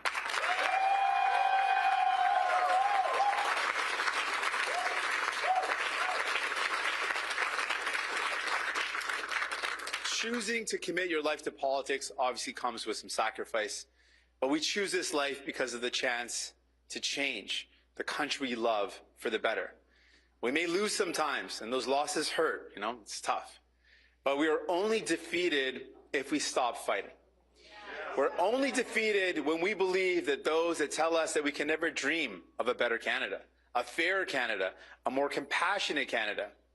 I have met New Democrats from coast to coast to coast who will never back down, even when they're told that there's no room for them at the table.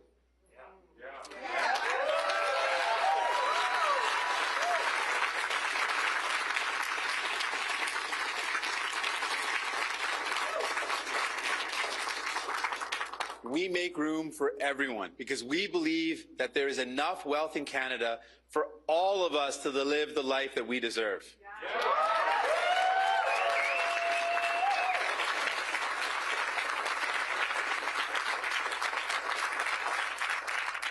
Honestly, I got to avoid making eye contact with certain people because then it's going to get too emotional up here. So I just made the mistake of doing that, so I'm going to look away now. You know who you are. Don't look at me again. Almost 8 years ago, I was elected the leader of this incredible party, this incredible movement.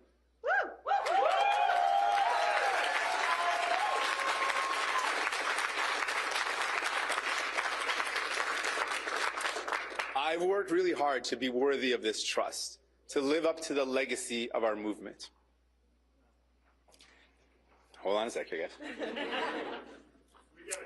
Thank you. One more sec.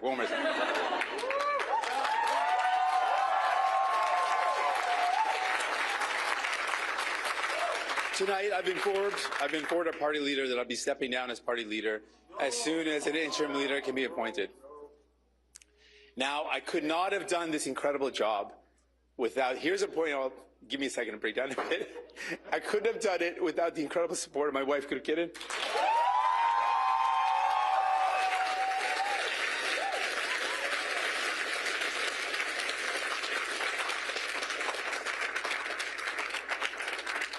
She has been my rock. She's been my foundation. For the past couple of years, I've been regretting that I didn't thank her on the night of the last election. So this is my opportunity to make up for it. She has literally been my rock. I couldn't have done this without her. She's backed me up and supported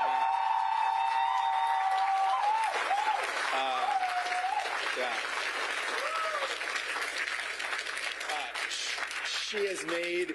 She has made so many sacrifices. She convinced me that she's enjoyed them all, but I don't know. But she's amazing. I'm just so thankful. Thanks for being on this journey. I'm going to give you a hug. Hold on.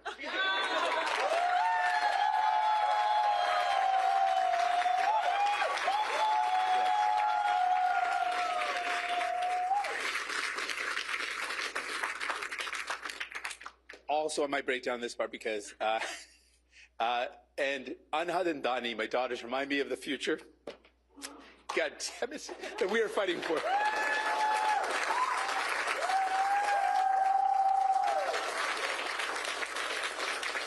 That's just because I get emotional anytime I talk about my kids. I'm very sappy when it comes to my daughter, so I get a little emotional.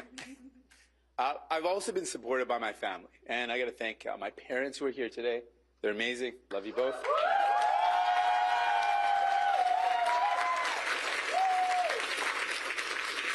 My brother, I wouldn't have been on this journey without my brother. So big shout out to my brother, Kaptan.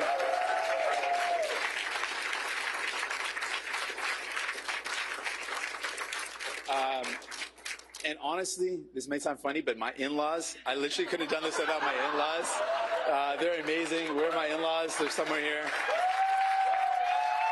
Wherever they are, they're here.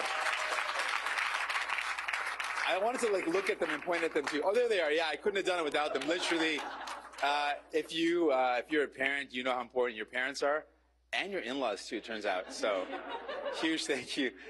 They've supported us. They've kept me grounded, given us great advice. I'm so thankful to my family. You can't do this work without great people, and you can't do this without a great family supporting you. So, thank you to my family.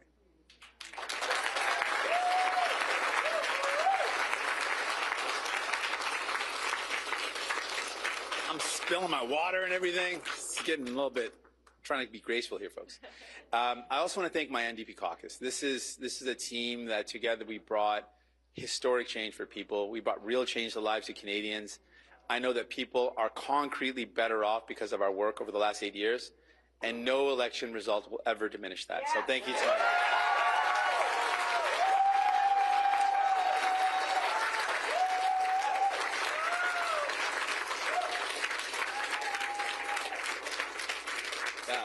my caucus, honestly, I'm so thankful to them all. We did some incredible work together. Seriously, every one of you, thank you from the bottom of my heart.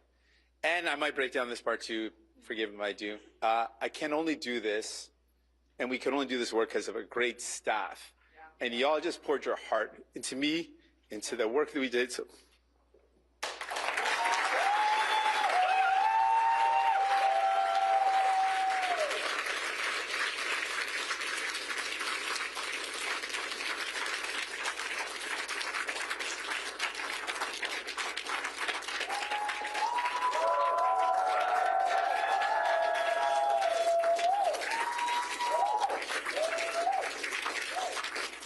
good thing that there's water here. This water is very strategically placed for me, so it's very, very lucky that I have. I might need a couple more glasses, so just if anyone can help me out on that, that'd be great. Y'all brought your talent, your heart to the fight every day. We treat each other with respect and dignity and with kindness, and I love you all.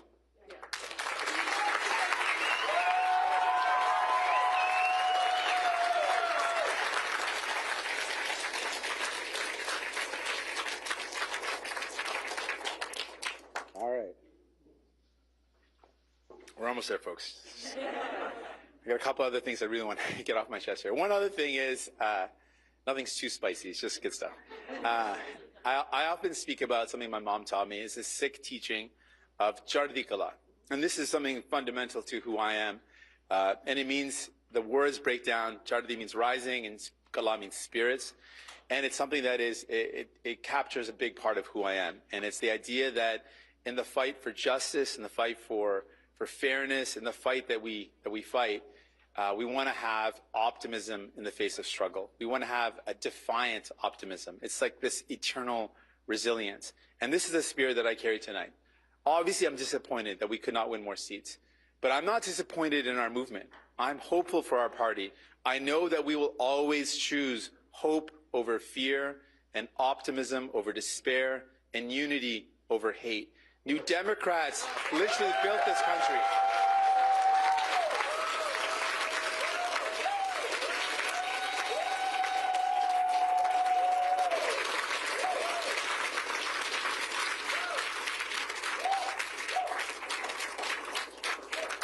New Democrats built this country. We have built the best of Canada, and we aren't going anywhere. Thank you so much. Love you all. You're amazing. Merci infiniment. Appreciate it so much. Appreciate you all so much. Thank you. You're amazing. Love you all. Every one of you. You're amazing. Thank you. Thank you. Thank you. Okay, that is Jagmeet Singh.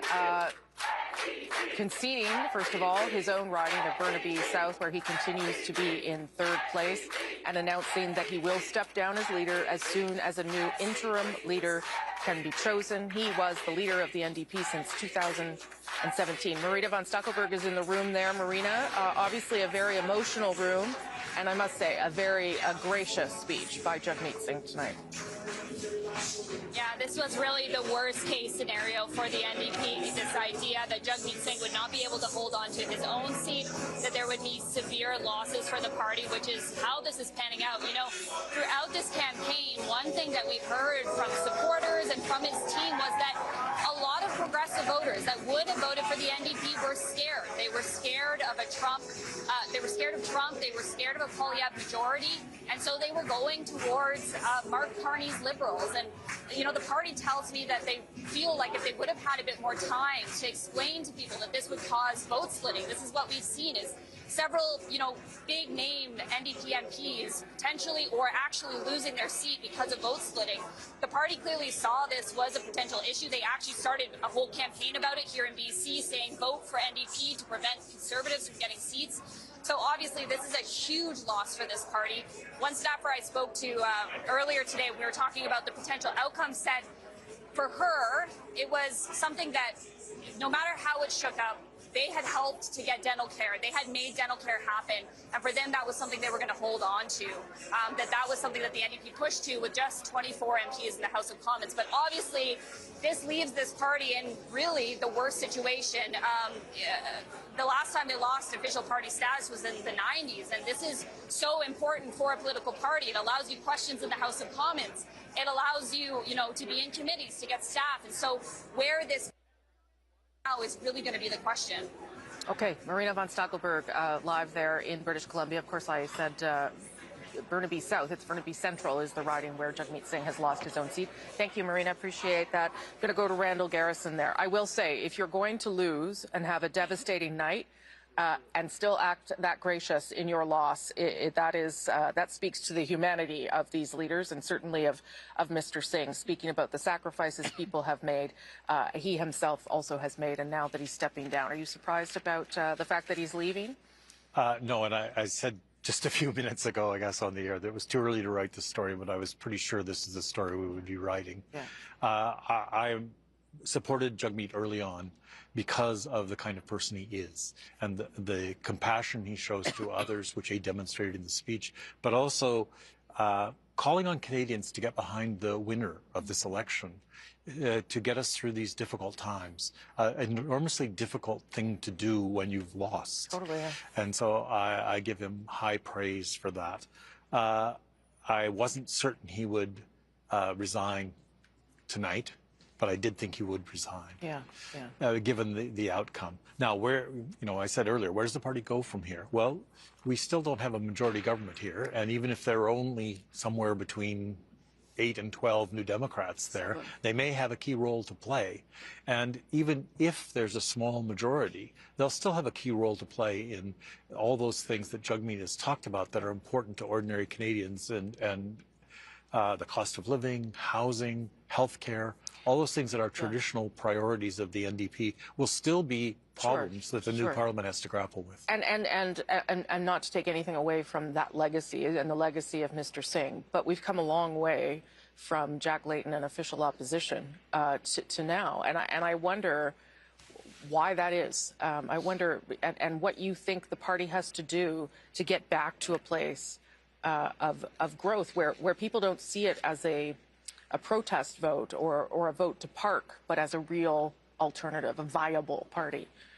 Well, I think, as I said earlier, I believe that this is a temporary setback for the NDP in terms of people aren't saying we reject what the NDP put in the window as an offer. They've just simply said we have a bigger crisis here. Right. And for this election, we are going to make a choice for a strong leader in the face of Trump. Yeah. And so I think that's what's happened. So can the NDP, come back from this? Yes, I think they can. There's always the danger when you shrink back that certain protest moments or groups or things will try to take control of the party and keep it away from the mainstream, which leads to success, not just for the party, but for Canadians who believe in those values. And so I think that will be a challenge for the party in its reduced circumstances. But I have no doubt that we'll meet that challenge and be able to move forward probably as soon as the next election, which may be very soon, if this is indeed a minority government. Randall Garrison, thank you for coming all the way from British Columbia to help us with our coverage. I know it's not fun to have a disappointing night and have to talk about it, but you also were very gracious. It is not, and thank you for the opportunity to be here. Apart from the obviously bad outcome, it's been fun. Okay. Good. Other than that, yeah. Appreciate that, Randall Garrison. Thank you. Yes, David.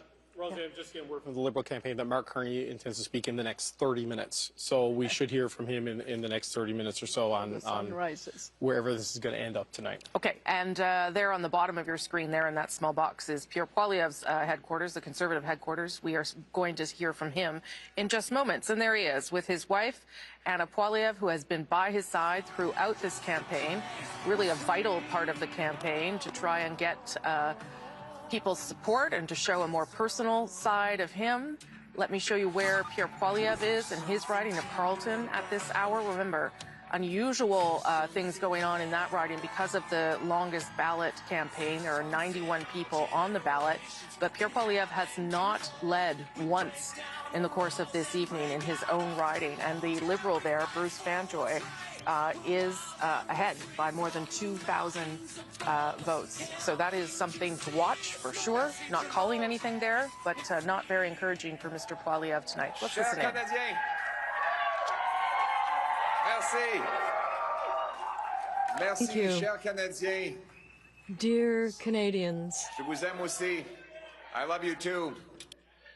Thank you, thank you, thank you. It's with profound gratitude that I stand before you today at the moment of this historic election. Because only in Canada could the story that Anna and I bring to the stage be possible. Adopted son of school teachers and a Venezuelan refugee, stand on this stage in front of our proud country, offering ourselves up to serve for the future. After millions of people have shown up and marked their X, spoken their voice, and exercised their democratic rights. We could not be more proud. We could not be more grateful for the opportunity the Canadians have given us.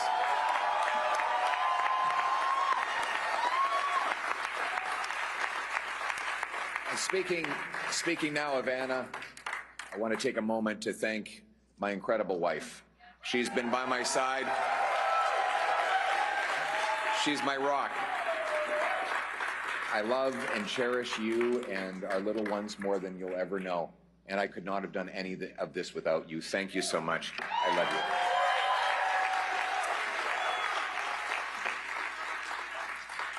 you. Now, my message to Canadians.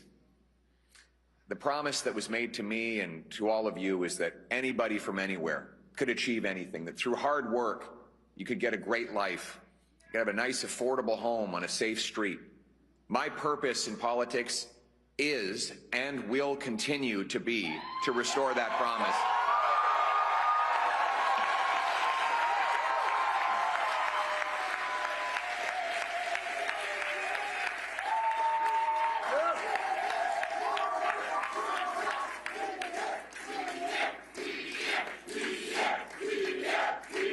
Thank you. To the candidates who ran under our banner as Conservatives, to the volunteers who knocked on the doors, made phone calls, put up lawn signs, rallied at our events, donated their hard-earned money to our cause, I thank you from the bottom of my heart. To the millions of people who voted for the Conservative Party and put their hopes and dreams in our vision, thank you. It will be an honor to continue to fight for you and to be a champion of your cause as we go forward.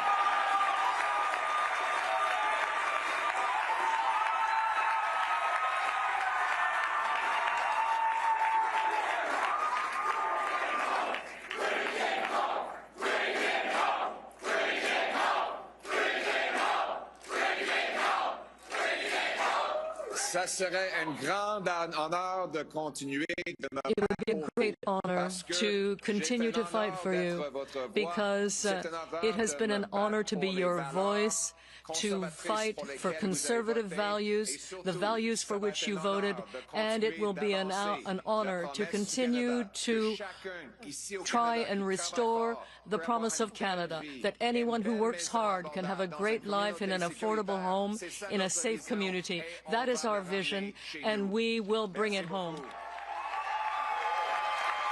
To my fellow Conservatives, we have much to celebrate tonight. We've gained well over 20 seats. We got the highest share of vote our party has received since 1988. We denied the NDP and Liberals enough seats to form a coalition government, meaning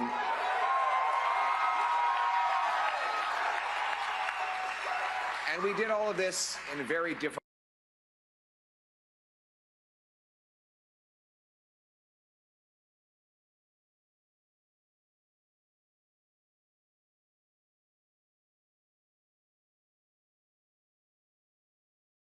It takes time. It takes work. And that's why we have to learn the lessons of tonight so that we can have an even better result the next time the Canadians decide the future for the country.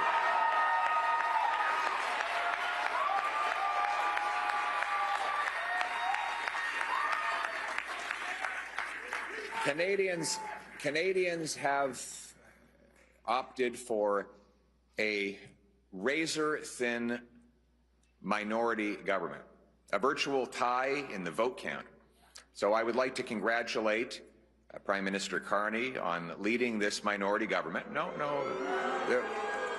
We'll have plenty of opportunity to debate and disagree, but tonight we come together as Canadians. We will do our job. Yes, we will do our job to hold the government to account. But first, we congratulate people from all political backgrounds on participating in the democratic process. And as I said, while we will do our constitutional duty of holding government to account and proposing better alternatives, we will always put Canada first as we stare down tariffs and other irresponsible threats from President Trump. Conservatives will work with the Prime Minister and all parties with the common goal of defending Canada's interests and getting a new trade deal that puts these tariffs behind us while protecting our sovereignty and the Canadian people.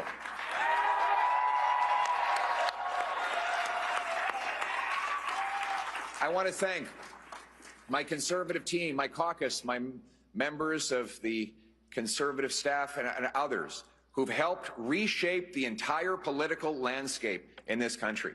Conservatives have achieved major breakthroughs tonight. We brought in record support from blue-collar and unionized workers, youth, new Canadians.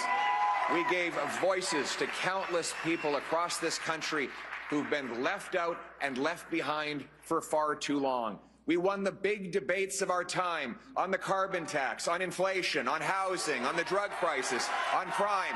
Conservatives have been leading the debate, and we will continue to put forward the best arguments to improve the lives of our people right across this country. But we will not stop there.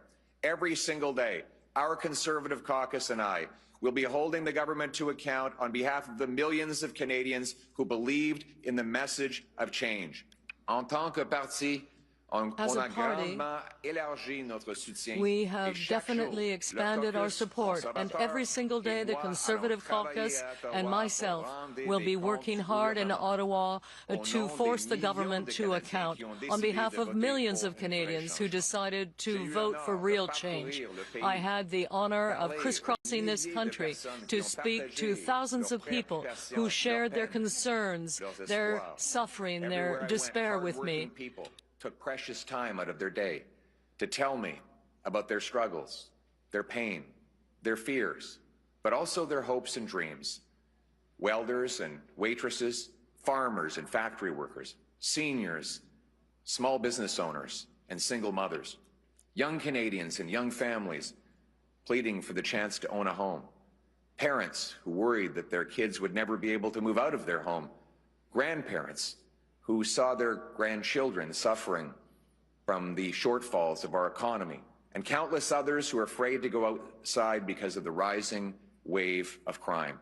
All of these stories touched my heart and gave me inspiration to work towards something better. These people continue to need voices, and I will continue to fight for them every day, and every day we will never give up on fighting for the Canadian people.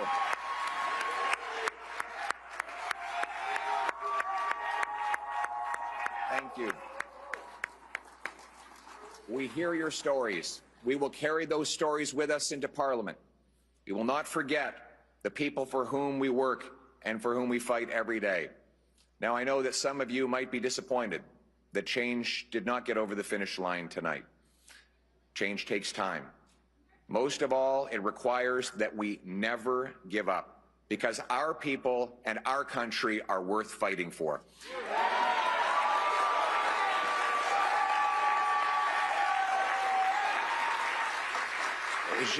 Je vous ai entendu. Heard you, and I carried your stories with me throughout this campaign, and your stories will remain with me as I fight with my Conservative team to defend you and to advance your interests. To those who desperately need change, I know that you're disappointed. Change is difficult and it takes time, particularly because we must now never stop. I will never give up on fighting. The people of Canada deserve that we continue to fight for them. People who voted for other parties.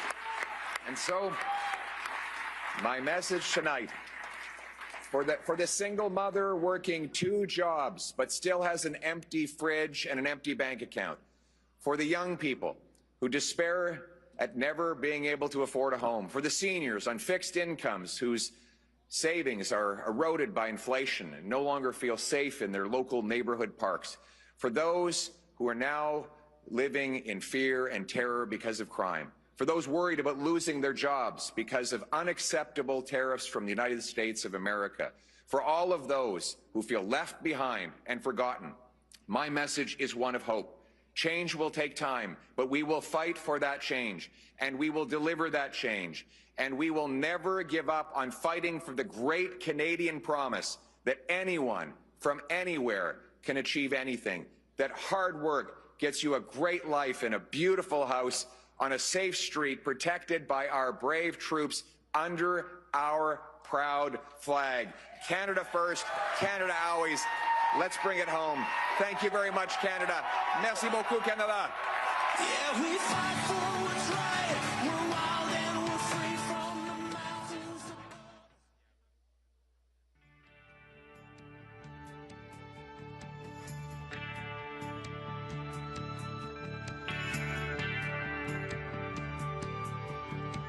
When he was a kid, he'd be up at 5, take shots till 8, and make the thing drive out after school and back on ice.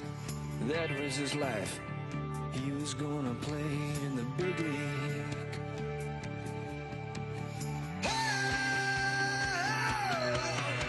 The big league.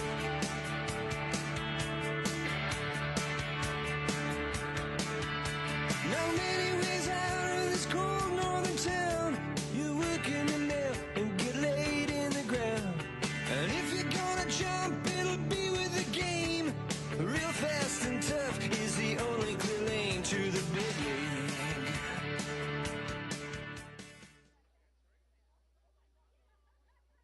In first place, Mark Carney with 131,674 votes. Vive le Canada!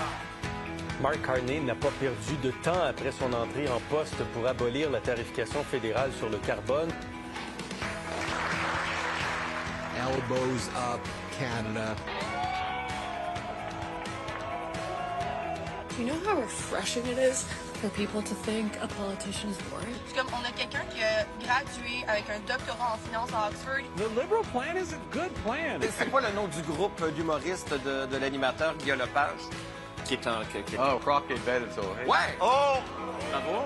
It sounds like damning with faint praise, but I think you're reasonable. We need more adults, dude. OK. Ce métier est le plus fun. Mais quand même, vous semblez avoir un bon sens de l'humour pour un économiste. Pas un économiste. Oui.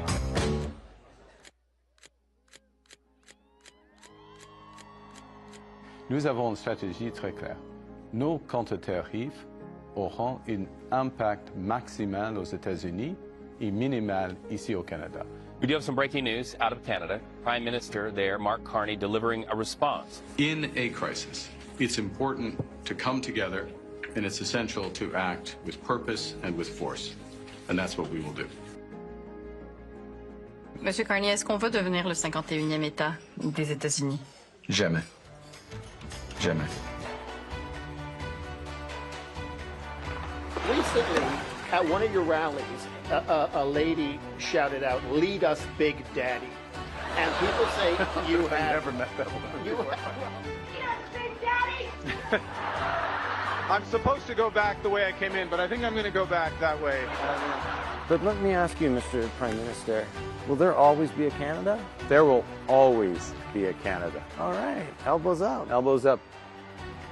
C'est une question qui ont des valeurs pour tous les Canadiens, des valeurs de compassion, des valeurs de la communauté, des valeurs de la miséricorde.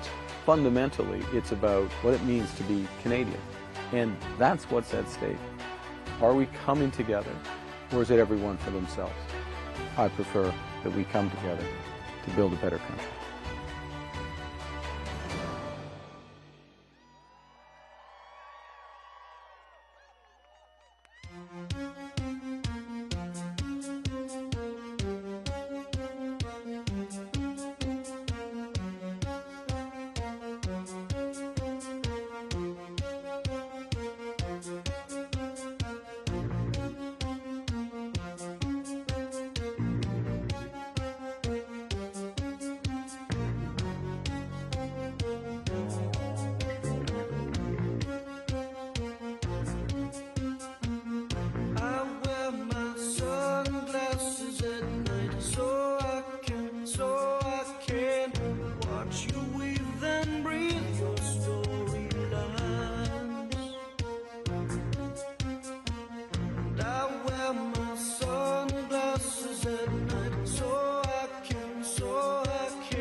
Ottawa, veuillez accueillir, please welcome to the stage, Diana Carney. Ici la terre est grande, ici la pluie de moi. Raconte-moi qu'on puisse trembler ensemble. Ici le jour viendra.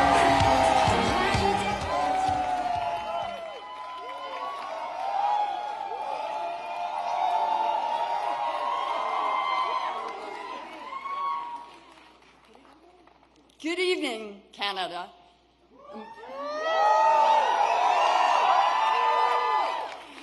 Bonsoir, Canada, et merci pour votre vote.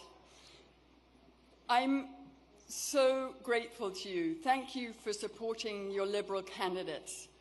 And thank you for choosing my husband's vision of a positive, unified, and above all, a strong country.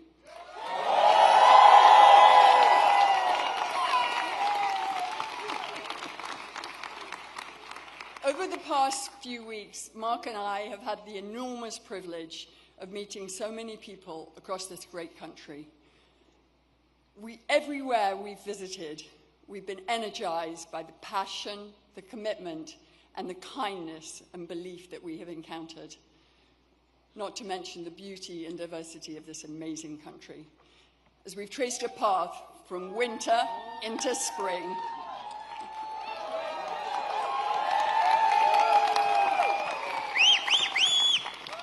through all this, I've watched my husband listen and learn. I've watched him inspire confidence and take on new skills. But most of all, I've seen him remain true to what he's always been: consistent, compassionate, loyal, and driven by an exceptionally strong set of values.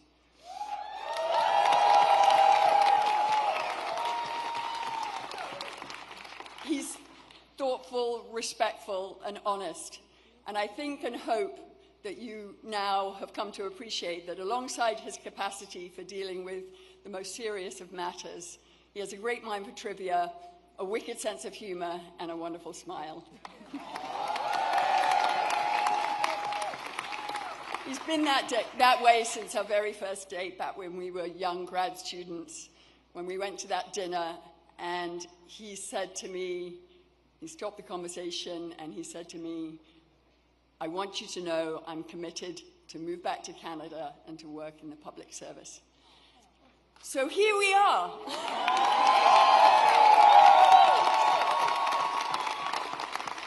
As his partner, I could not be more proud of him. And as a Canadian, I'm so thankful that the man I met more than 30 years ago has held tight to that strong commitment to service. I'm lucky to have him. We're lucky to have him now more than ever.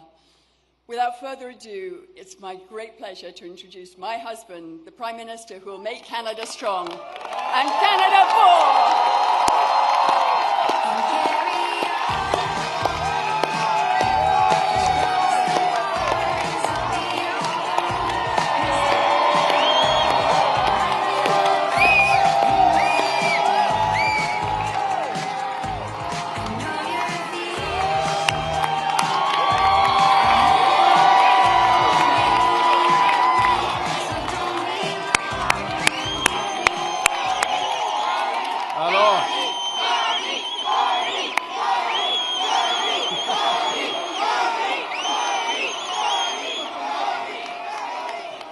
That is Nepean. That is the spirit of Nepean behind me right there. Thank you. Bonsoir tout le monde. Bonsoir. Oh, quel bonsoir. C'est un bon bonsoir. I have a question. Who's ready? Who's ready? Who's ready to stand up for Canada with me?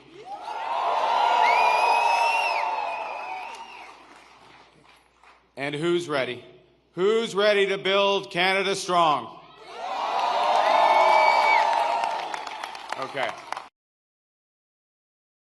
Avant de commencer, je voudrais féliciter les autres chefs de parti de leur campagne et de tout le travail qu'ils ont fait.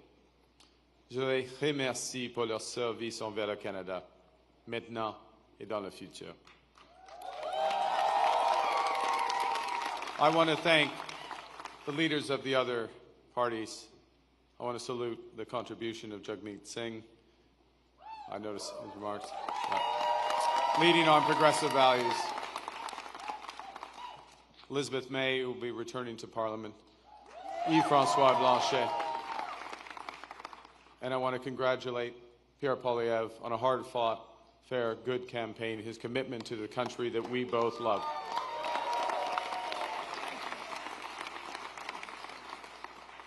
They all have many, many more contributions to our land. Thank you, Diana. Thank you, Diana, for your work on this campaign. Thank you, Diana, for the commitment and compassion you bring to everything that you do. Tonight simply would not have been possible without you and without the support of our 4 children who inspire me to service every single day.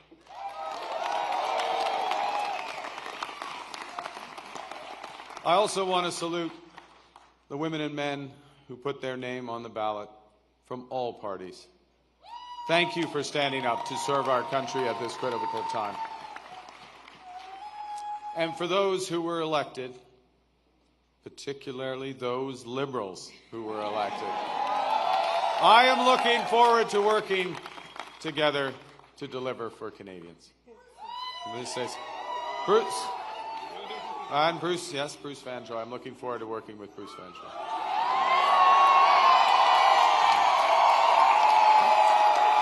Fantastic. He will be a great MP. We're going to have fun tonight. Yes, we're going to have fun.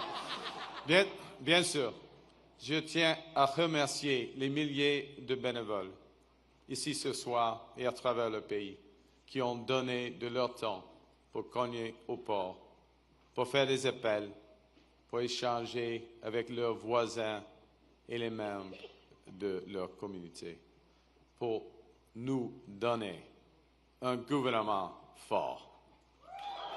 Ouais, c'est ça. You know, I chose to enter politics because I felt we needed big changes in this country. But big changes guided by strong Canadian values. Values that I learned at the dinner table from my parents, Bob and Verley, and from my siblings. I appreciate this more in retrospect from my siblings. My siblings, Brenda, Sean, and Brian. Values that I learned on the ice from my coaches. Values that have been reinforced as I've met with Canadians across this great country. And those include 3 values that I want to highlight this evening. Humility. It's Canada after all. Ambition. It's Canada after all. And unity. It's Canada.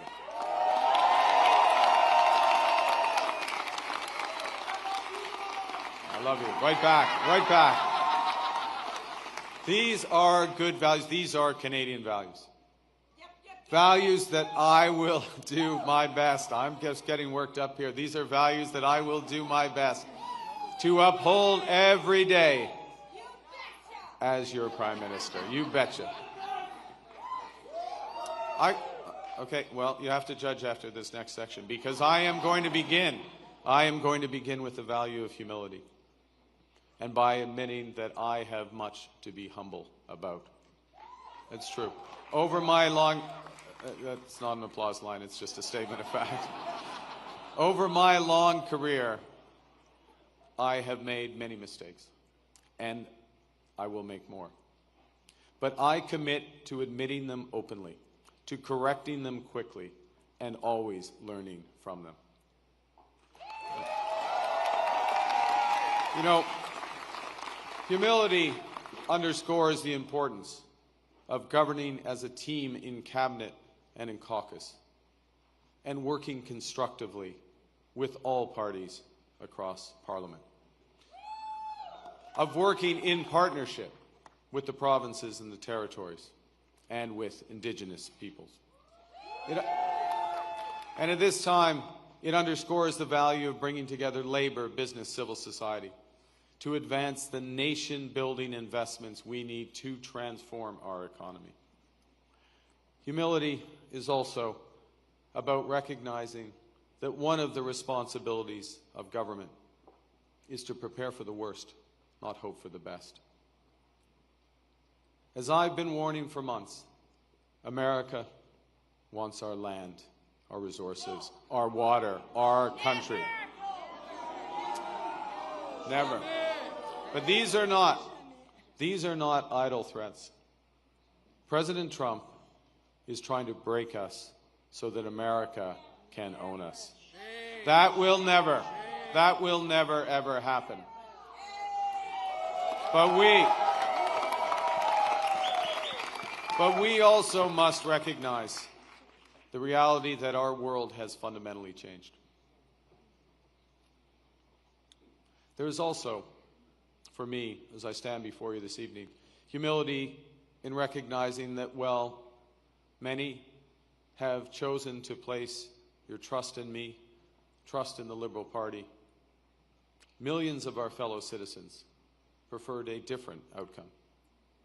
And my message to every Canadian is this: no matter where you live, no matter what language you speak, no matter how you voted, I will always do my best to represent everyone who calls Canada home.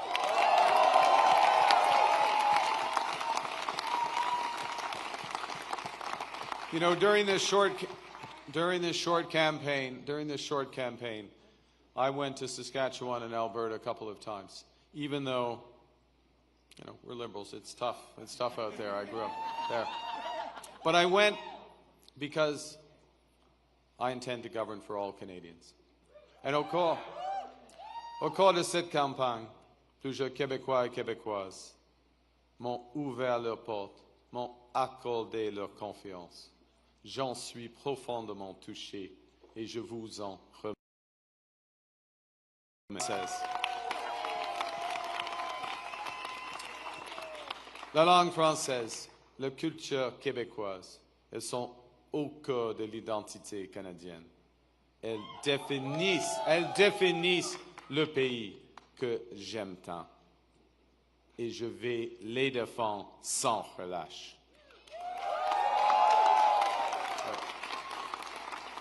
Avec la forte équipe de députés québécois que vous venez d'envoyer à Ottawa, nous allons faire en sorte que le Québec continue de prospérer au sein de Canada fort. Hey. Et que vous soyez un travailleur des sables bitumineux à Fort Mac, une infirmière de Joliette ou un comptable de Toronto. Il y a plusieurs comptables à Toronto. Mon gouvernement va travailler pour vous tous. So, as we come here after this most consequential election, let's put an end to the division and anger of the past. We are all Canadian, and my government will work for and with everyone.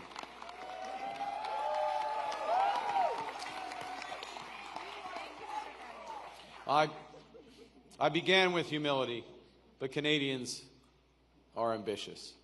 And now, more than ever, it is a time for ambition. It is a time to be bold, to meet this crisis with overwhelming positive force of a united Canada. Because we are going to build, baby, build.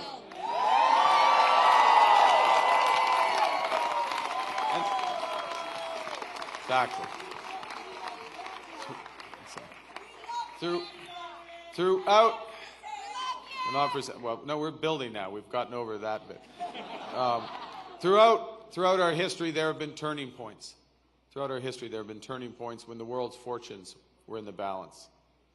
That was the case at the start of the Second World War, just as it was at the end of the Cold War. And each time, Canada chose to step up, to assert ourselves as a free, sovereign, and ambitious nation, to lead the path of democracy and freedom, and, because we are Canadian, to do so with compassion and generosity.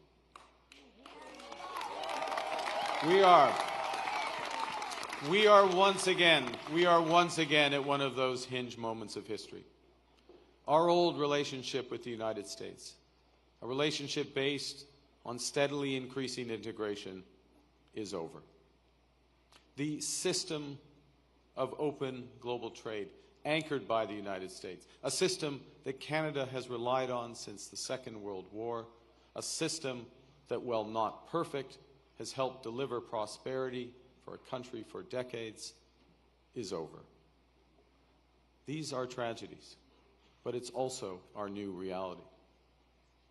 We are over the shock of the American betrayal, but we should never forget the lessons. But you're going to take us forward. We have to look out for ourselves, and above all, we have to take care of each other.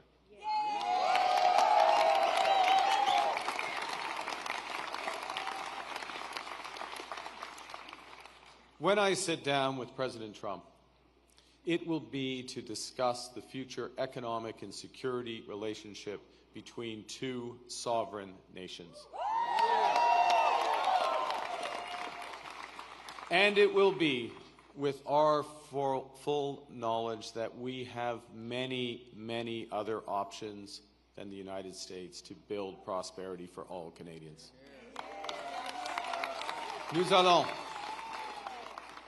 Nous allons renforcer nos relations avec des partenaires fiables en Europe, en Asie et ailleurs. Et si les États-Unis ne veulent plus jouer un rôle de premier plan dans l'économie mondiale, le Canada le fera. We will lead, not the Americans. Nous sommes maîtres chez nous. Nous allons bâtir des millions de logements, une superpuissance énergétique, de bonnes carrières dans les emplois spécialisés et une seule économie canadienne par 13. We will chart a new path forward because this is Canada and we decide what happens here.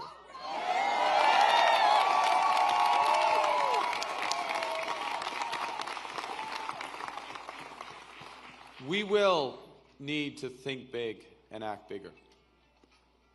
Your phone's ringing. Sorry, just okay. All right. Just hang on. It's okay? Yeah. It might be important. I don't know. We will need to do things previously thought impossible at speeds we haven't seen in generations. It's time to build twice as many homes every year with an entirely new housing industry using Canadian technology, Canadian skilled workers, Canadian lumber.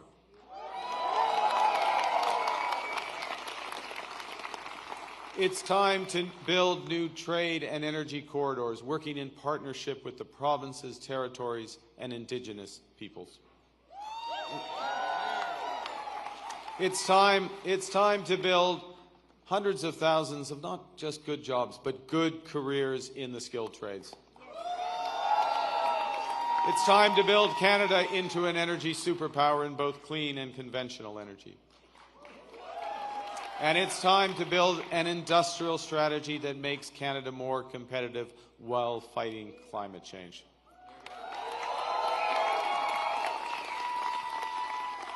We will build one Canadian economy, not 13, with a government committed to free trade in Canada by Canada Day.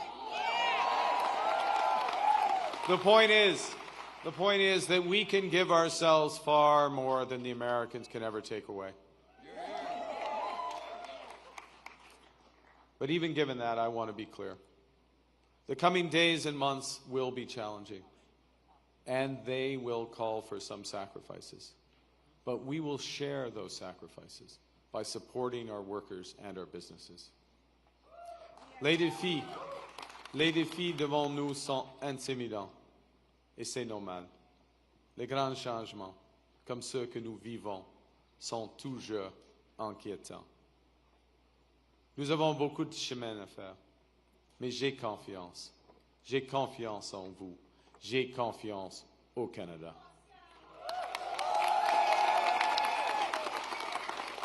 Because Canada is more than a nation. We are and we always will be a confederation, a sacred set of ideas and ideals built on practical foundations. That we know we're not always perfect, but we always strive to be good. We do things because they're right, not because they're easy. That we see kindness as a virtue, not as a weakness. Most importantly, we know that our strength lies in our resolve to work together as a country. It relies on our unity. You know, on the second day of this campaign, I went to Gander, where on 9/11, they welcomed thousands of passengers into their homes without question or hesitation. I sat down with two of the many heroes of the time, Diane Davis and Beulah Cooper. And during our conversation, they showed me a thank you card that they'd received from a young girl called Ellie, who wrote, "Your kindness motivates me to use my kindness."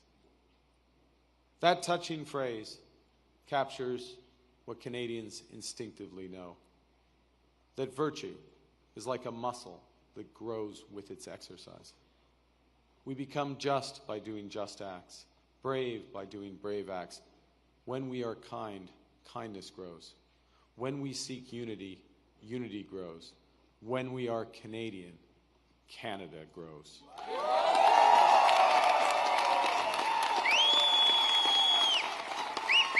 And united over our history, we have done hard, seemingly impossible things. United, we have built one nation in harsh conditions, despite a sometimes hostile neighbor. Yes, they have form on this, the Americans. United, we have confronted our own past with Indigenous peoples. Unis, nous avons bâti un pays qui rassemble des langues, des cultures et des croyances différentes. Unis, nous avons bâti des institutions culturelles essentielles comme CBC Radio-Canada. United, we have created universal public health care. And now, in the face of this crisis, united, we are buying Canadian. We are exploring everything this country has to offer. We are supporting our friends and neighbors in the crosshairs of President Trump through a crisis that we did not create. United, we will win this trade war and build the strongest economy in the G7, an economy that works for everyone.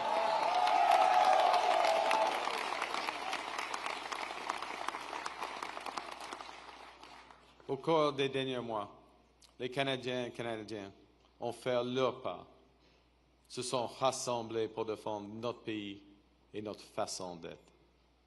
Je promets que, lorsque nous sommes menacés, nous allons nous battre.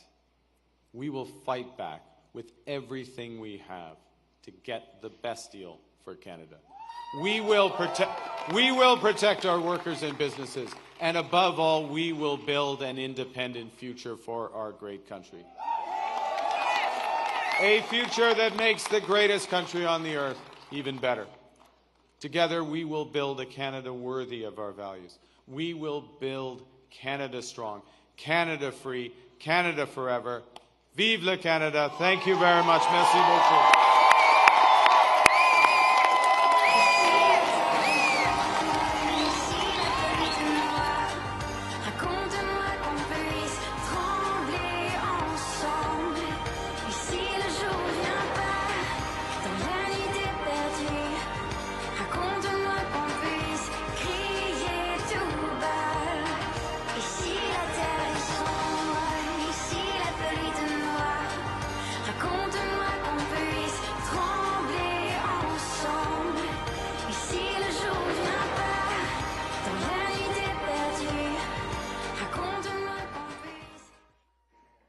Dear guests, we know it's been a long night. We will ask for another 10 minutes of your patience while we reset the stage for our very special musical guest.